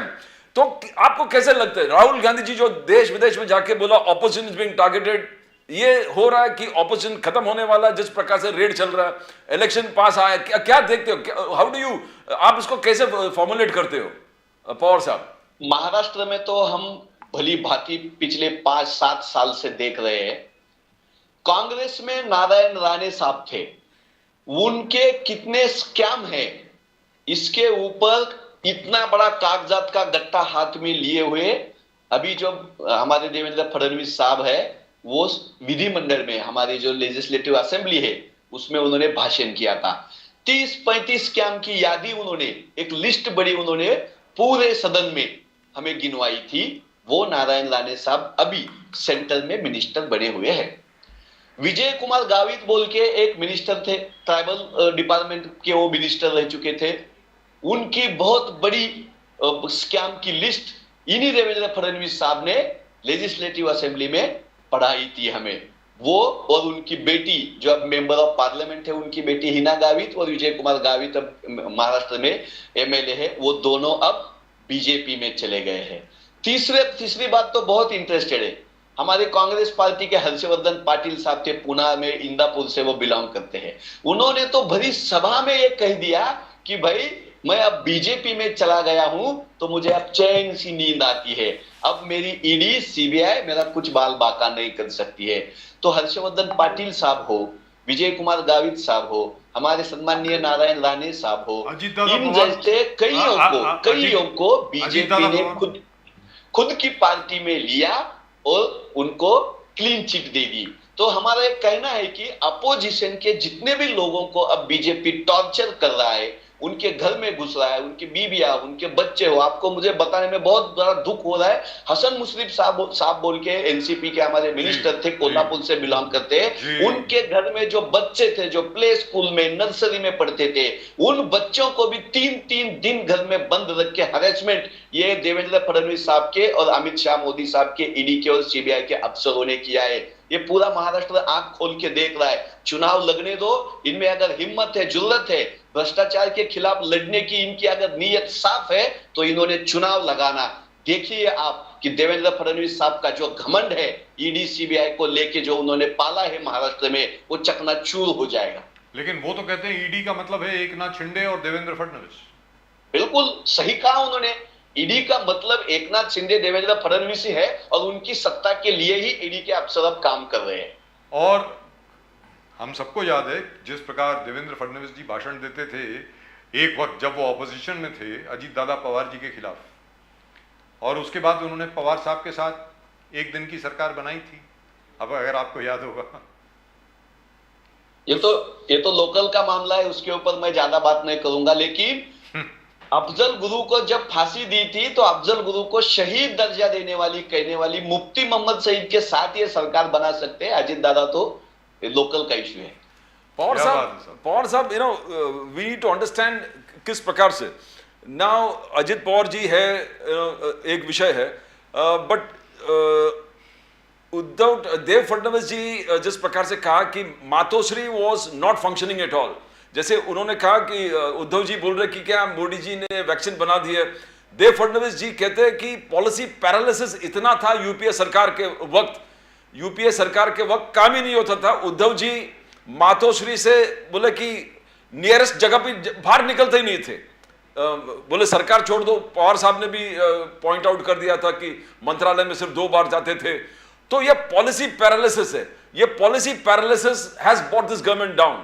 एक तो बाड़ा साहब के विजन से बहुत दूर चले जाना, और दूसरे बिल्कुल काम नहीं करना, और बिल्कुल सीएम काम नहीं करते थे, पूरे एमवीए ही काम नहीं कर रहा था, देव फडणवीस जी का कहना। और फिर उन्होंने गिनाया कि कितने काम उन्होंने किए, देव फडणवीस जी, एक नाथ शिंदे जी और देव फडणवीस जी ने पिछले 1 साल में इतने प्रोजेक्ट्स क्लियर कर दिए, जो प्रोजेक्ट्स 2.5 साल में आप टोटल बंद कर दिए थे, पॉलिसी पैरालिसिस थे, आप डिसीजन ही नहीं लेते थे, उस आपके वजह से ब्यूरोक्रेसी भी सो गया था। तो ये चार्जेस आप पे है, तो इसको कैसे डिनाई करोगे? जैसे आप आज के तारीख में आप सब कुछ देख रहे हैं, कोस्टल रोड, ये रोड, वो रोड, हर चीज खुल गया है, काम चालू है पूरे देश में। तो how do you see that? ये क्रिटिसिज्म देव फडणवीस जी ने लगाया आप पे, पॉलिसी पैरालिसिस। गांधी जी ने हमें एक नजरिया दिया है कि अगर कोई भी आदमी बड़ी बड़ी बातें करता है, कोई दावे करता है, तो वो दावा अपने आजू बाजू में देखो सही है क्या नहीं है। मीडिया में नहीं देखेंगे हम, भाषण में वो क्या कहते हैं, प्रेस नोट में वो क्या रिलीज लगाते हैं, इंटरव्यू में वो क्या पेड न्यूज करके लगाते हैं, इसके ऊपर हम भरोसा नहीं करेंगे। मैं जिस तालुका में रहता हूं, धाराशिव तालुका, धाराशिव जिला मराठवाड़ा में है, वहां बारिश की वजह से पिछले साल फसल बह के गई।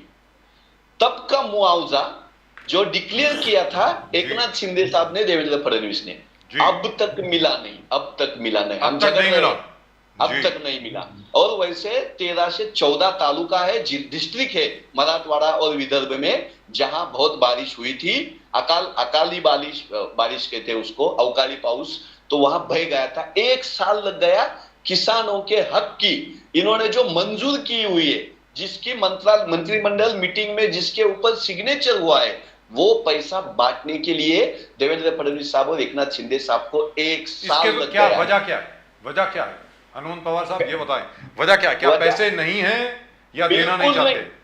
बिल्कुल, ये महाराष्ट्र सरकार की जो तिजोरी है, वो तिजोरी संभालने के लिए देवेंद्र फडणवीस और एकनाथ शिंदे साहब नाकाम हो गए हैं।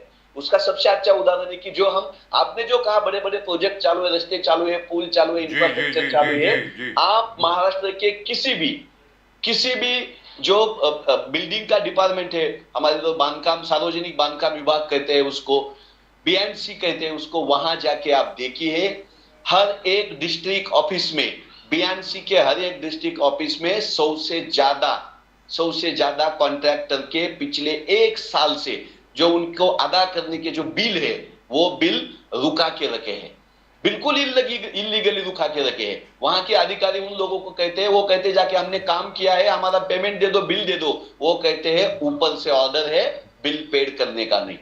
हर एक डिस्ट्रिक्ट में 100 से ज्यादा जो कॉन्ट्रैक्टर है वो परेशान है, बिल देने के लिए पैसा नहीं है, किसानों के लिए मुआवजा देने के लिए पैसा नहीं है, हमारी आंगनवाड़ी की जो ताई है उसका पेमेंट देने के लिए इनको पैसा नहीं है। तो चालू क्या है? एक समृद्धि मार्ग है जो पिछले 7 साल से वही डंका बजाते जा रहे हैं, वही डंका बजाते जा रहे हैं, लेकिन समृद्धि मार्ग में जिनकी जमीनें गई है, वो किसान आज भी कलेक्टर ऑफिस के चक्कर लगा रहा है, वो आज भी जाके मुआवजा मांग रहा है। इन्होंने वहां से गाड़ियां चलाई सीएम और डिप्टी सीएम साहब ने, लेकिन किसान का मुआवजा देने में वो समृद्धि मार्ग। चलते आपसे ये पूछना चाहेंगे कि भारत जोड़ो यात्रा पार्ट 2 की तैयारी हो गई है क्या, या अभी भी बहुत काम है उसमें? मतलब हमारे लिए तो भारत जोड़ो यात्रा जिस दिन राहुल जी ने कन्याकुमारी से स्टार्ट की थी, वो अभी भी जारी है, वो रुकी नहीं है। राहुल जी अभी भी ट्रक ड्राइवरों के साथ बात कर रहे हैं, यूपीएससी की तैयारी करने वाले दिल्ली के स्टूडेंट के साथ बात कर रहे हैं, महिलाओं के साथ बात कर रहे हैं। अब जो प्रैक्टिकली जो हमें निकलना है वो तय करेगा। अब इलेक्शन आ रहे हैं 3-4 स्टेट के, मध्य प्रदेश का, राजस्थान का इलेक्शन है, तेलंगाना का इलेक्शन, छत्तीसगढ़ का इलेक्शन है, वो इलेक्शन, उसके बाद 24 में जो अपना पार्लियामेंट का इलेक्शन है, इसके बीच में भारत जोड़ो यात्रा का जो प्रैक्टिकली ये है वो हमारे आला लीडर जो है वो बैठ के तय करेंगे। और जरूर हिंदुस्तान की लोग राहुल जी की राह देख रहे हैं, उनका स्वागत करना है, उनसे मिलना है और अपना दुख उनके साथ शेयर करने के लिए भारत 2 यात्रा जरूर निकलेगी। माशाल्लाह, जबरदस्त। हनुमंत पवार साहब, thank you very much for joining us, so nice of you, lovely talking to you sir, even though what you have to say is not very nice, but all the same, thank you very much. नमस्कार sir, नमस्कार, वंदे मातरम, thank you very much. Well, this is a bit of a surprise that the farmers haven't got compensation as yet. I mean, he's from the rural area, so Yes, he should he's know. giving the perfect. He's from Dharashit. Yes, yes. As he says, farmers in his area haven't got compensation even after a year. Now that means either of two things. Either they don't want to give it, or they just don't have the money. Let's ask Mr. Tapase, our old friend. Mr. Tapase is with us. Mr. Tapase, very good evening, sir. Hi, very good evening to you. How are you, sir? Welcome to Nation Now. Ji.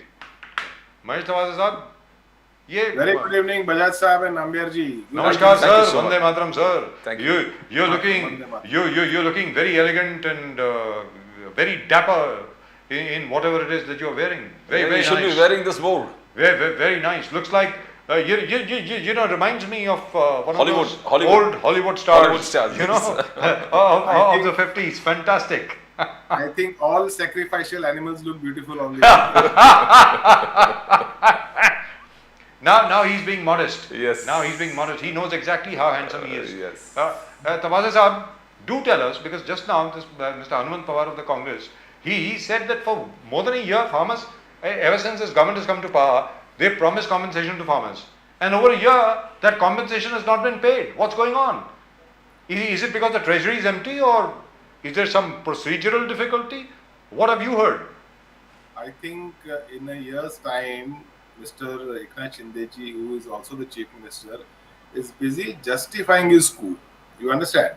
So whatever ill that the government does, the blame will be put squarely on Mr. Shinde, and BJP will make him a scapegoat at the end of the game. This is the game plan, and hence Mr. Shinde is running left, right, and center across the length and breadth of the state of Maharashtra, basically justifying the coup. I did this because this. So after maybe first month, second month in office, it was fine, but after 2 months in office, he should have squarely focused his attention on development aspect, on welfare aspect, and on various schemes and measures as far as irrigation is concerned, as far as agrarian crisis is concerned, as far as suicides for farmers is concerned, as far as women's safety in the state of Maharashtra, also in the city of Mumbai is concerned, and so many other issues, atrocities on SCs, STs, Yes. criminal violence. That's all terrible. these- That's really all grown. these things- All these things have taken a back seat, and Yes. here we have a government which is just still justifying the coup which they orchestrated. No, If just you- one second. We'll come back to Maharashtra immediately within a minute. I just want your reaction to tomorrow's meeting in Patna. It is being speculated that Mr. Sharad Pawar essentially will be the binding factor there too, because it is absolutely true that Nitish Kumar ji is coordinating everybody, but finally everybody depends upon the wise counsel of Sharad Pawar ji. Now, how do you see that? Well, So what what's you're saying is right, absolutely, Bajaj ji. Tomorrow, our leader Pawar Saab, our working president Supriya Sule and Praful Patel ji, the three of them will be taking a flight, early morning flight, and reaching into Patna at about 10 in the morning. I understand they have a scheduled meeting at about 1:30, and they should be coming back into Mumbai by late evening. So I think the country looks upon Mr. Pawar to be a binding and unifying factor as far as the various voices of the opposition is concerned. So we have to have a collective agenda to restore normalcy, democratic principles, secularism, socialism, non-capitalism back in the country, and for which then the voice of the entire opposition has to be in one unison as far the current regime is concerned. We can't have various different voices in Karnataka, a different voice in West Bengal, something different in Rajasthan, something different in Maharashtra. So that will not do. If we want to beat the BJP, send them back on the opposition benches. You want to capture the treasury benches. Then I'm sure that we all have to sing in unison. Yes. That song has to be a song of harmony, secularism, and welfare of the people. This is what I feel, and I Well, think Pradeep ji. Tapase Sahab, your inner party meeting, NCP meeting, we saw how Ajit Pawar was speaking, and the whole country saw Ajit Pawar pleading that you have to put me in the organization. I need any post in the organization. Everybody in the state and everybody in the country knows that Ajit Pawar is a fantastic performer. Whatever he does, whichever post he gets, he performs day and night. I mean, he's totally committed, passionate about it. But the very fact that he was pleading in a party meeting that he needs to be given a post, and Jayant Patil ji has worked for nearly more than 5 years, and I can build the organization, I can build, giving examples of So it was sending kind of reactions across the political circles. See what is happening in NCP. Has Pawar Sahib sidelined Ajit Pawar ji? What is going to happen? And people have been speculating that there will be a breakup, there will be this, the Ajit Pawar ji will come out if things are not. Why? What are the need? I mean, why did it come to such a stand that Ajit Pawar ji has to plead for a post, sir? Tawase sahab. I think it's a very welcome respect that a leader of the NCP, who is currently the leader of the opposition, previously the Deputy Chief Minister of Maharashtra, previously Minister for the last 17 and a half years, wants to quit constitutional post. I mean, wants to quit the post offered to him by the legislature and work for the party. I think this is a message which Mr. Ajit Pawar has given not only to the cadre but to all those ministers who have been working in the ministry from the last 17 and a half years where we have been in power along with the Congress and along with the Shiv Sena from the last 2.5 years. So I think this statement to Ajit Pawar by Ajit Pawar ji does not limit itself to Ajit Pawar ji, but also I think it might have a spiraling effect as far as other leaders of the party are concerned. If Ajit Pawar, a younger leader who is just around 60, is quitting office, quitting his political post and wanting to work in a political organization, the party, strengthening the grassroots level at the party, and work to make the NCP one of the topmost contender as far as the top spot in the Maharashtra government is concerned. If he is wanting to do that, I think others should follow. That is the kind of message which Ajit Pawar ji maybe have wanted to give, and I think the message is loud and clear. I think he'll be very instrumental in making other people work for the party. And Ajit Pawar is a no-nonsense person. I worked with him very closely from the last 20-25 years during my days of the Youth Congress and now as a chief spokesperson. So he minces no words. He says what he means. He delivers what he says. So it's a very welcome move by Ajit Dada. We have all been taken by surprise, but we welcome it. Supriya Sule said that whatever my brother wishes, he will be getting it. And this is the kind of jubilation within the NCP, and I think all other leaders should also follow suit and pave way for younger leaders to take up ministerial works or to take legislative responsibilities. So, Mr. Tapase, within the party. Are we therefore looking at the possible most favored contender for the chief minister's post whenever the MVA comes to power? I can bet on this that if at all MVA comes to power, which there is a very strong likelihood today, the NCP will be the top contender for the post. We are already number one in the upper house. We are already number one in the lower house. And after the elections, I am very, very confident that we'll be anywhere between 80 to 90. 80 to 90. That's fantastic. Tapase sahab, Dev Fadnavis ji always takes pot shots at the NCP saying that Western Maharashtra, you're confined to Western Maharashtra. NCP is confined to Western Maharashtra, that Dev Fadnavis ji says. And you're confined to 4 districts of Western Maharashtra. And now you got a problem with KCR taking a lot of meetings in Western Maharashtra. In fact, KCR is coming and taking up some meetings in Pandharpur. That is a part of your bastion. Western Maharashtra is the NCP stronghold. So, do you find that this seems to be a big planned move and a pattern to disturb the NCP presence in Western Maharashtra? You think that NCP is doing fantastic, Sharad Pawar Sahab, statewide as well as nationwide plays a major role, and hit the NCP at their own stronghold and things will. So, how do you see KCR moving into Western Maharashtra, having meetings there, going to contest elections from here? Is it a threat to NCP, sir? Tapase sahab? I will answer it in 2 parts. Let's first bring in the apprehensions raised by Deputy CM Devendra Fadnavis ji. If a party, as per his verdict, is confined to 4 districts, I think if we are giving him sleepless nights, then he better worry when we start growing under the leadership of Ajit Pawar ji, the rest 20 districts of Maharashtra. So a party confined to Western Maharashtra is giving trouble. So just be wary of when we start really stretching our limbs across Konkan, across Vidarbha, across Marathwada and other areas across northern Maharashtra, then I'm sure, like I said, that we will be coming and claiming the top post for the state of Maharashtra. As far as the BRS is concerned, they are poaching on the leaders of the NCP. Most of the leaders which they have taken have been ex-MLAs, ex-district presidents, ex-party workers, ex-cell workers of the NCP, and there is more to the fact that people are going and joining BRS out of love for KCRG or KTRG. It is for some other reasons which I have learned, and it's very shocking. So it doesn't matter. People What is the shocking reason, sir? that we'll discuss as elections come nearer. That we'll discuss. I'll call you and tell you in private. I mean, what is the bait for people to switch? There is a good bait, good amount of bait. It is Right. not as big as what was done during the Coca time, but it is Yes. definitely. I wonder who's the bait here. Because What is the bait should be the question. yes, because usually in a fishing expedition, which KCR is indulging in right now, or in any fishing expedition, the bait usually does not have a good ending. Yes, but they want to fish the prime, marine Yes, treasure out of the NCP ocean. yes, They are I using agree. some bait, but that bait will not work because here we are emotionally inclined to our patriarch leader, and I think Mr. Pawar's statement yesterday at the NCP conclave was very touching.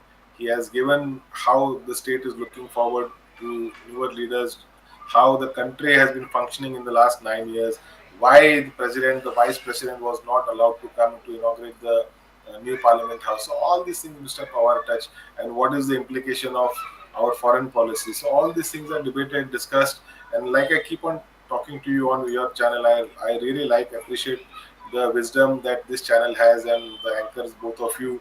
You really grill your person in all the aspects, whether it's finance or it's governance or it's law and order, whether it's agrarian crisis, whether it's foreign diplomacy, so many other issues. So I think the government has been a failure. I think Elon Musk may have said something, but the others who have also opposed, there has been letters written during the PM's US visit. 75 congressmen have written a letter.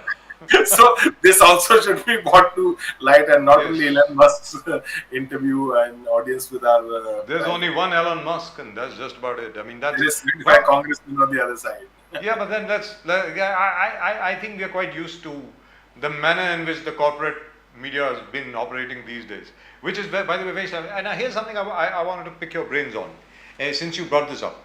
Now, the point is, the Congress won in Karnataka. The Congress is doing a pretty good job in Rajasthan. Even in Madhya Pradesh, I believe the guarantees given by Priyanka Gandhi have been have found a lot of traction. So over here, the BJP says, "Hey, listen, we are not going to give freebies. We are not going to give freebies, etc., etc., etc., and so on and so forth." Now, I need to know from you, the government, as Mr. Pawar has said on so many occasions, in fact, he said that to me in at least 3 interviews that I've done with Mr. Sharad Pawar, that the government is not a business. We don't run a government on a profit and loss account. That's not the job of a government. The government's job is to look after the people. Now, I need to know from you, if you're selling a gas cylinder at about 1150, why can't you give a subsidy and sell it at 500 or 450 or 500 the way Dr. Manmohan Singh's government was selling? Now, this is very strange that the oil companies will suffer a loss. Who are they working for? Mr. Tabase. I want to question the current regime, which has waived off loan debts of 13.5 lakh crores. Yes. Of those big industrialists who splurge lavishly on their personal lifestyles. Here we are talking freebies. We are asking for freebies for that Langoti Dharak farmer who has less than about 100 square meters of his land. So we are asking freebies for those ladies who can't afford 1,000-1,100 rupees cylinder. So we are asking freebies. What is now? If you do comparative analysis to 6 years of NPA loans being written off to the tune of 13.5 lakh crore, to the freebies offered by 10-year-old Manmohan Singh government, I think we are at much lower end compared to what has happened in the last 6-7 years. And So- 13.5 lakh crores don't even fit into a calculator. So that is exactly what I'm trying to say. So what is wrong in taking from a rich man's pocket and putting it in the pocket of a poor man? The poor man doesn't have anything to wear, so he does not even have a pocket. So at least clothing him, at least giving him substantial amount of food. But like Mr. Pawar said, that everything cannot be dependent on the state. The people have to work, they have to earn their livelihood. And that is why the Manrega came in. And if I remember right, The BJP was the chief opponent of the Manrega scheme. They were the chief opponent to the UDI scheme. They were the Yes. chief opponent to the direct beneficiary transfer scheme. They were chief opponent to so many other schemes which Manmohan Singh ji floated, Including GST. including GST. But they came out with a totally flawed model, implemented it. Then again, they had to make changes, and now finally, after 7-8 years, it is coming in line with the aspirations of the people of the country. Tapasya Saab, you are part of the opposition. The BJP claims that the US visit is so fantastic. It is one of the greatest diplomatic events of all time in Indian democratic history. And the Congress-led opposition is trying to focus on Manipur continuously and do off the achievements of Mr. Modi where US-India relationship is concerned. Great achievements, they say. Great first times at all times. Great, work where the biggest industries from US are going to invest in India. And you are harping on Manipur. They say Amrit Kal of BJP versus Loot Kal of the Congress and the opposition. They said yours was a period of Loot Kal. There says average income हमारे time में it is doubled. Mr. Modi has doubled it from 2014 since he took over. It was around 86,000 average income. Now it is 1,72,000 every average income. He says the airports. Praful Patel ji was airports. He says pre-Modi only 74, post-Modi 148. So he says we have doubled everything. Pre-Modi, post-Modi. In fact, Gadkari, whom everybody likes, even he said 60 years of the opposition rule, of the Congress rule, and 9 years of Mr. Modi. Bemisal. Tapasya Saab, how are you going to go and tell the people if this report card of the BJP goes to every household? How are you going to challenge that? I remember flying on an Air India aircraft between Mumbai to Delhi. I had a flat rate of 1,800 rupees. In those days, I was a student leader. Today, Yes. flying to Delhi and Bombay is 18,000 bucks. Yes. So this also should be credited to the Narendra Modi government. And yes, Praful Patel ji has been instrumental as far as upgrading the airport infrastructure, opening up new airspaces, giving licenses to new airlines, decentralizing the entire aviation sector. So Praful Patel ji has been instrumental about it. So there's no doubt. And you are carrying forward a legacy which was started by the UPA government. UPA 1 had a legacy, UPA 2 had a legacy. You are just continuing it. What is it that you have brought? Pulwama, the aftermath of Pulwama, the revelations made by the ex-governor, these are the things which you should be addressing. And I don't know, I'm sure as a senior journalist, you know how Eisenhower and Modi, Nehruji used to meet. So you also know that it's not that Mr. Modi is the only diplomat in the country and the only diplomat internationally to take the world ahead. So it's okay. I mean, it's okay. It's good. Every country will extend its warmest welcome to the visiting dignitary. We also do the same. And so did Mr. Jawaharlal Nehru being received at the US, Indira Gandhi ji being received. I think it was Kennedy at that time walking up right into the aircraft and receiving Mrs. Gandhi at that point of time. So all these things we have seen. So Receiving Pandit Nehru, sir. Pandit Nehru. Yeah, JFK Jr. went right up to the aircraft and received him at the airport, and then traveled with him in a motorcade across the streets. So all these things are there. I mean, that should not be neglected. See, international relations, bilateral relations are very important for any country. I mean, why they are not doing the same thing with China? Why they are not talking about the same thing with Pakistan? I think Prime Minister Vajpayee ji tried to inviting Pervez Musharraf for the Agra summit. Unfortunately, it did not work, but the initiative was good, very well appreciated by the opposition, by the government, by I think every citizen of the country. We want to buy peace at least in the Southeast Asian region. Now that we are heading the G20 summit, what are we going to talk to the world? What kind of nuclear disarmament are we going to do in this part of the globe where we are now becoming a natural leader in our subcontinent? How are we going to stop the Chinese building up a military base in Ceylon and Sri Lanka and the other areas surrounding that? So all these things need to be answered. Now, can the government... but Mr. Tapase, why do you think, I want to pick your brains on this one since you brought it up.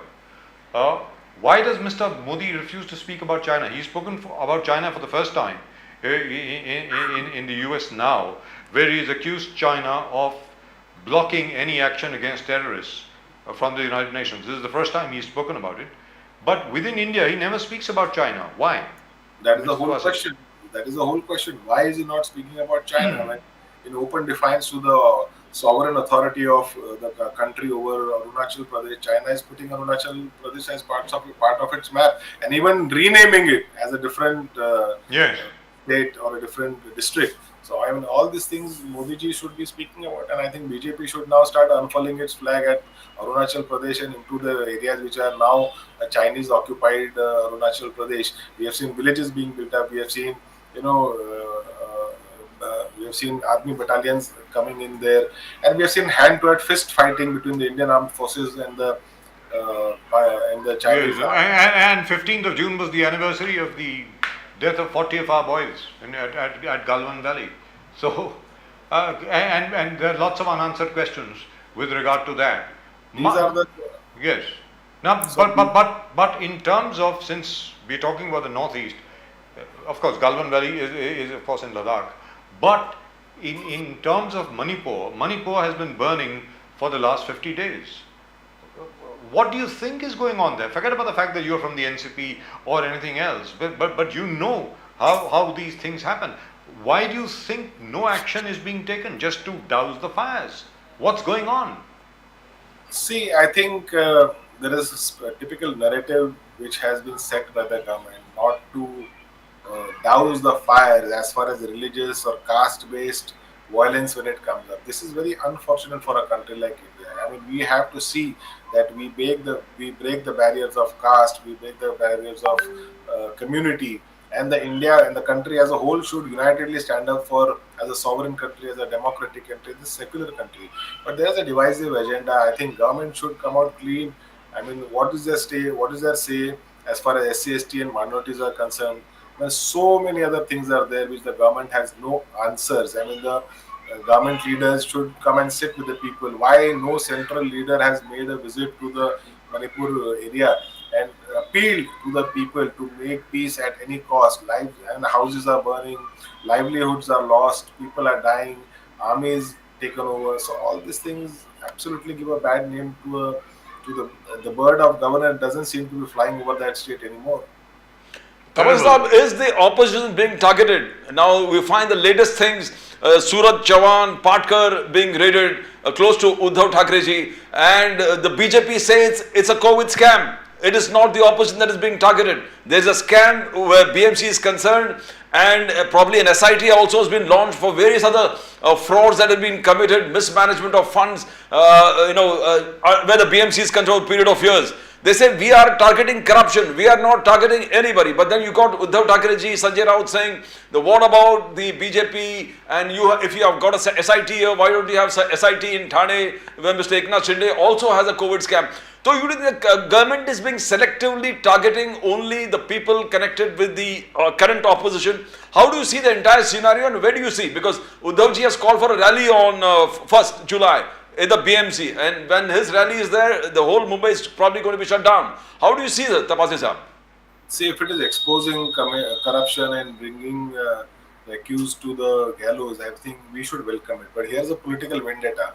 There are so many people which the BJP accused in the past, and now they are holding high offices within the BJP across India, not only in the state of Maharashtra but across India. The Assam Chief Minister was there, who was an ex-congressman. Narayan Ranaji was there, who was ex-congressman, ex-Shiv Sena.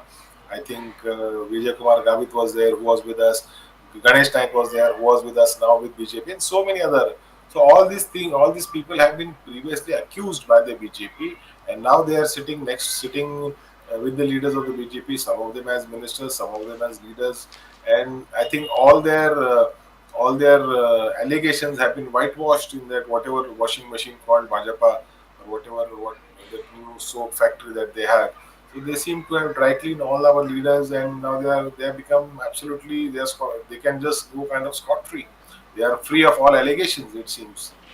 What is this? If you are targeting corruption, we will welcome you. If you are being selective in targeting opposition, then of course we are going to oppose you. What has happened to the case of Anil Deshmukh? Where is the case? Where are the 100 crores? What is the evidence that has been collected by the CBI, the Enforcement Directorate? 100 crores allegation, 1 crore coming into a public charitable trust for which is receipted, for which tax exemption has been claimed by the donor. This is what is investigation. Exactly. And whoever has made the allegation, he has been, rightly been gratefully awarded back all his pensions and everything. So where That's is right. the, And he's probably going to join the BJP, Mr. Parambir. I'll not be surprised that if he would be the BJP candidate in Haryana in the ensuing elections. That's right. Which is very strange, isn't it? I mean, very, very strange. But So isn't that this is visible to everybody? This is what we say, it's a selective target. There was allegation of 2G scam. There was allegation of coal scam in the on the UPA government. It was Prime Minister Manmohan Singh who instituted an SIT and made the ministers resign. Of course, the entire investigation took a longer time by that time, and it's in this government's regime that the entire 2G scam was realized as a fake scam, and everybody ultimately went scot free. So it And, is. Mr. Vinod Rai was rewarded for his efforts.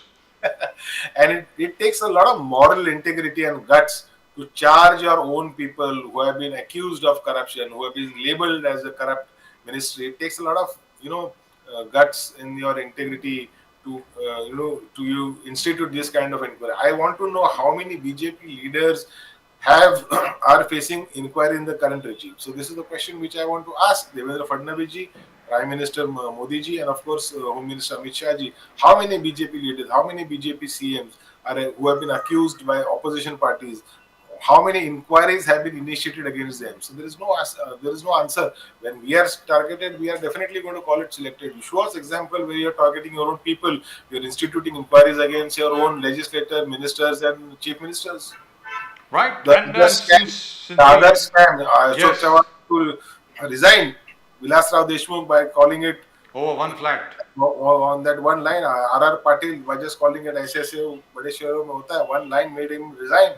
How many BJP leaders have resigned by making blasphemous statement in the state of Maharashtra? We saw Geeta Jain yesterday, MLA from Bhinder, beating up a government official, slapping him right in front of the camera. So this is the guts. What is the case which is being registered against Geeta Jain for this kind of act? You've And had why- at least two senior members of parliament, or at least two members of parliament of the BJP, saying all sorts of things about Mahatma Gandhi, and they're still there. They are still there, and you don't find it blasphemous. Yes. You hear Sadavarte is putting up a picture of Nathuram Godse and giving him undue importance on a dais where all BJP leaders are coming. So this is not acceptable. Well, sir, chalte, just one small little question before we go. So, will Ajit Dada Pawar Sahab become president of the NCP Maharashtra unit? I don't think he's asked for president, but if he becomes president, I think the cadre will be the most happy. I think he will instill such discipline in the party. He's available for every beck and call. I remember once upon a time, a couple of years ago, that my office was targeted by the MNS people, in Thane, in my area. So he called me at 2 in the night to inquire, something कुछ ज़्यादा लगा तो नहीं, ऐसा कुछ गड़बड़ तो नहीं हुआ. So that is Ajit Dada. So I think we all love Ajit Dada, Supriya Tai, and Pawar Sahib equally. I mean, it's the I notice you don't mention Praful Patel. no in the family. Here we are talking about the family. Praful Patel ji, of course, is a senior leader, but you're talking about divisions in the family. So I am keeping myself focused onto the family. Right, So- wonderful. Wonderful, thank you very much. Always a pleasure talking to you, Mr. Zavase. It's a real pleasure listening Thank to you and listening to your analysis. Really, My really wonderful. pleasure, Nambiar ji, my pleasure. Thank you so much. Thank you so much. We are learning. When you Namaskar. talk, we are always getting some information. Namaskar, sir. Namaskar. Vande Mataram, sir. Thank you very Vande much. Well, that was nice. That was really, really nice and very, very candid and very, very straight up front. And I don't find fault in whatever he's saying, by the way. He's very frank and he's very just while talking. He doesn't have that I am from this party, so I should speak like this. And he's very upfront and very, Yes, very, yes, very, very yes. candid, as I said, and very frank. Mostly, you don't find spokespersons who are like that. But there is one gentleman who is also like that, and he's from the Uddhav Thackeray Sena. We have our old friend, Mr. Lakshman Hake, with us. Lakshman Hake Sahab, namaskar. नमस्कार नमस्कार जय Maharashtra Jai Maharashtra, Jai Hind, Jai Maharashtra, Jai Bhavani, Jai Shivaji. जय जय शिवाजी जय महाराष्ट्र जय शिवाजी जय Bharat sir, आप आज चश्मा नहीं पहना हुआ आपने, क्या हो गया? क्या मतलब कॉन्टैक्ट लेंस पहने हुए हैं आपने?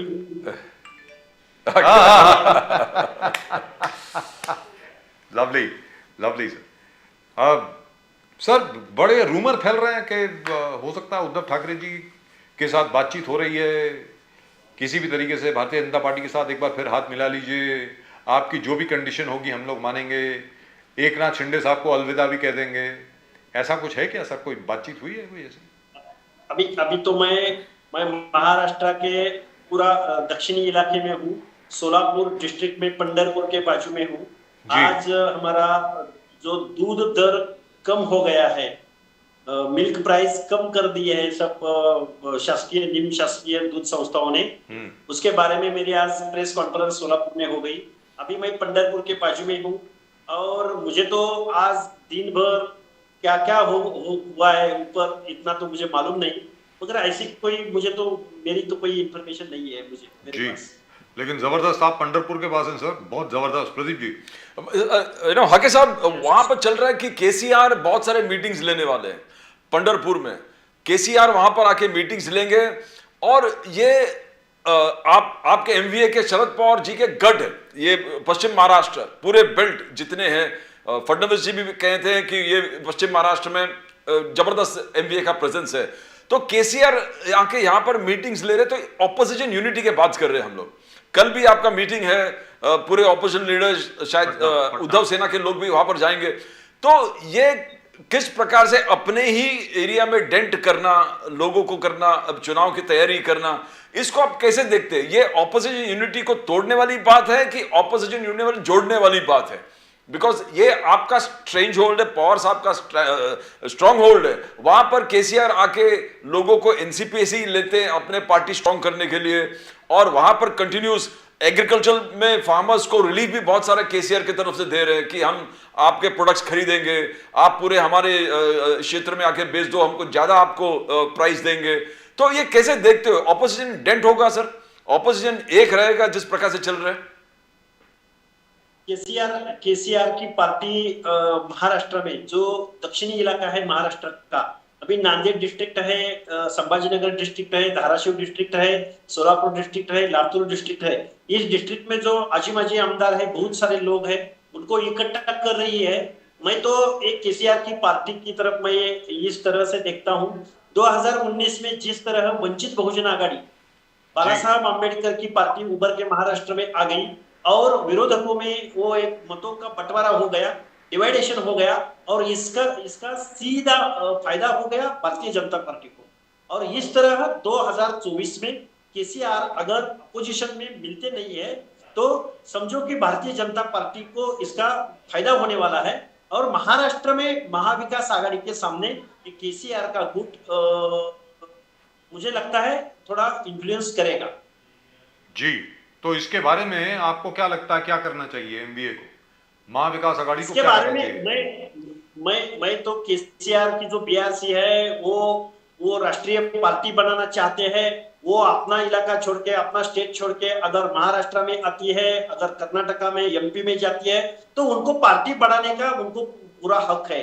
मगर मैं आपके सामने ये राय रखता हूँ कि महाराष्ट्र में बहुत सारे इतने प्रश्न है, जो किसानों के प्रश्न है, जो बहुत सारे ओबीसी के प्रश्न है, एससी एसटी के प्रश्न है, इरिगेशन प्लान है उसके प्रश्न है, सब इतने सारे प्रश्न होते हुए प्रश्न के ऊपर कोई पार्टी एजेंडा लेके आएगी, अगर महाराष्ट्र की जनता को आश्वस्त करेगी, उसको महाराष्ट्र की जनता पे इन्फ्लुएंस हो जाएगा।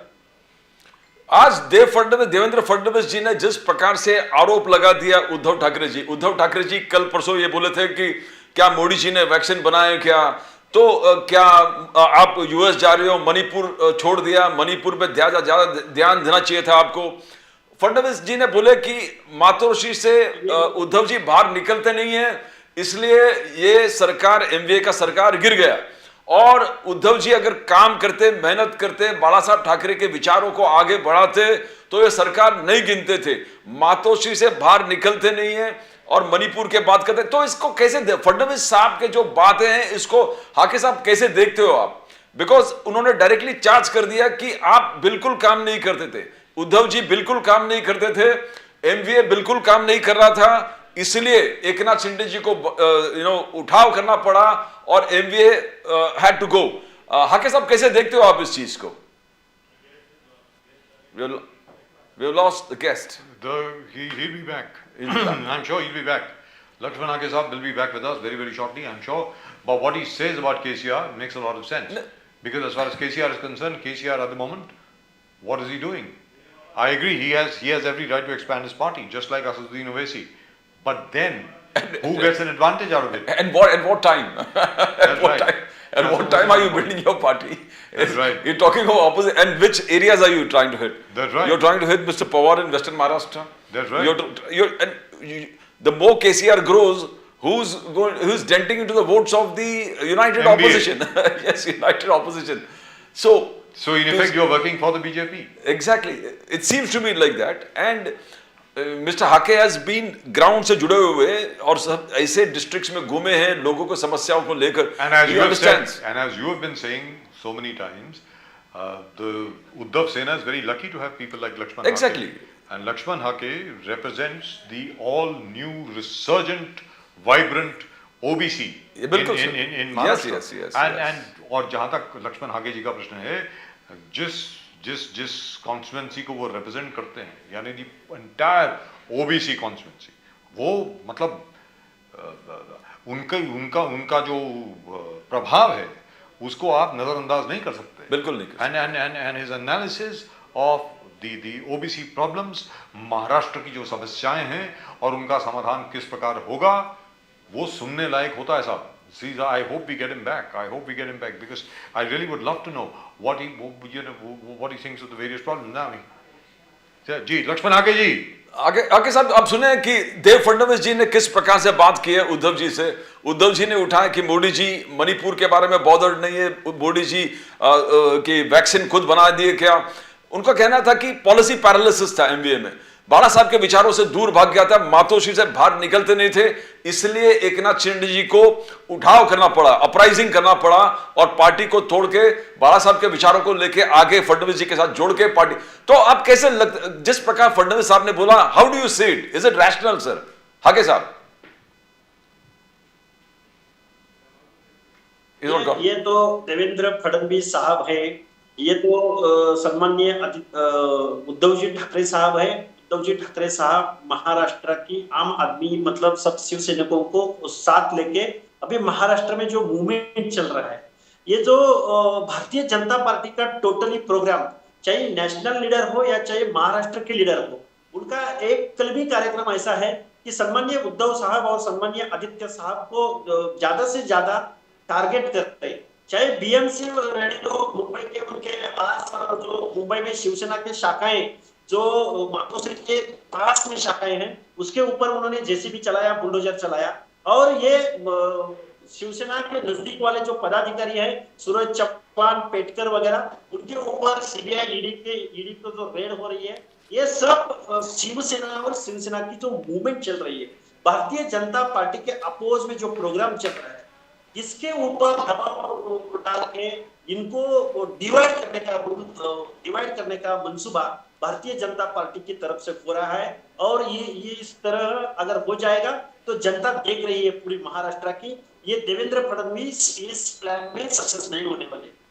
लेकिन यहाँ पर ये बताएं कि ये बार बार जो आरोप लगता है उद्धव ठाकरे जी के ऊपर कि 2.5 साल तक आप मातोश्री से बाहर निकले नहीं, आपने कुछ किया नहीं, बिल्कुल ऐसा था कि जो नीतियां हैं सरकार की उनको लकवा मार गया था. ये बार बार जो एक्यूजेशन लग रहा है, ये जानते हुए भी कि 2 साल तक कोविड था महाराष्ट्र में, तो लक्ष्मण हाके जी आपको लगता नहीं है कि इसका जोरदार जवाब होना चाहिए? जी बोलिए सर, बोलिए प्लीज. जोरदार जवाब होना चाहिए.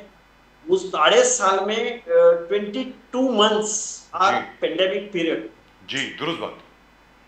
और ये पेंडेमिक पीरियड होते हुए इस महाराष्ट्र की ऐसी हालत नहीं थी, ऐसी हालत देश में थी, ऐसी हालत हर कोई स्टेट में थी.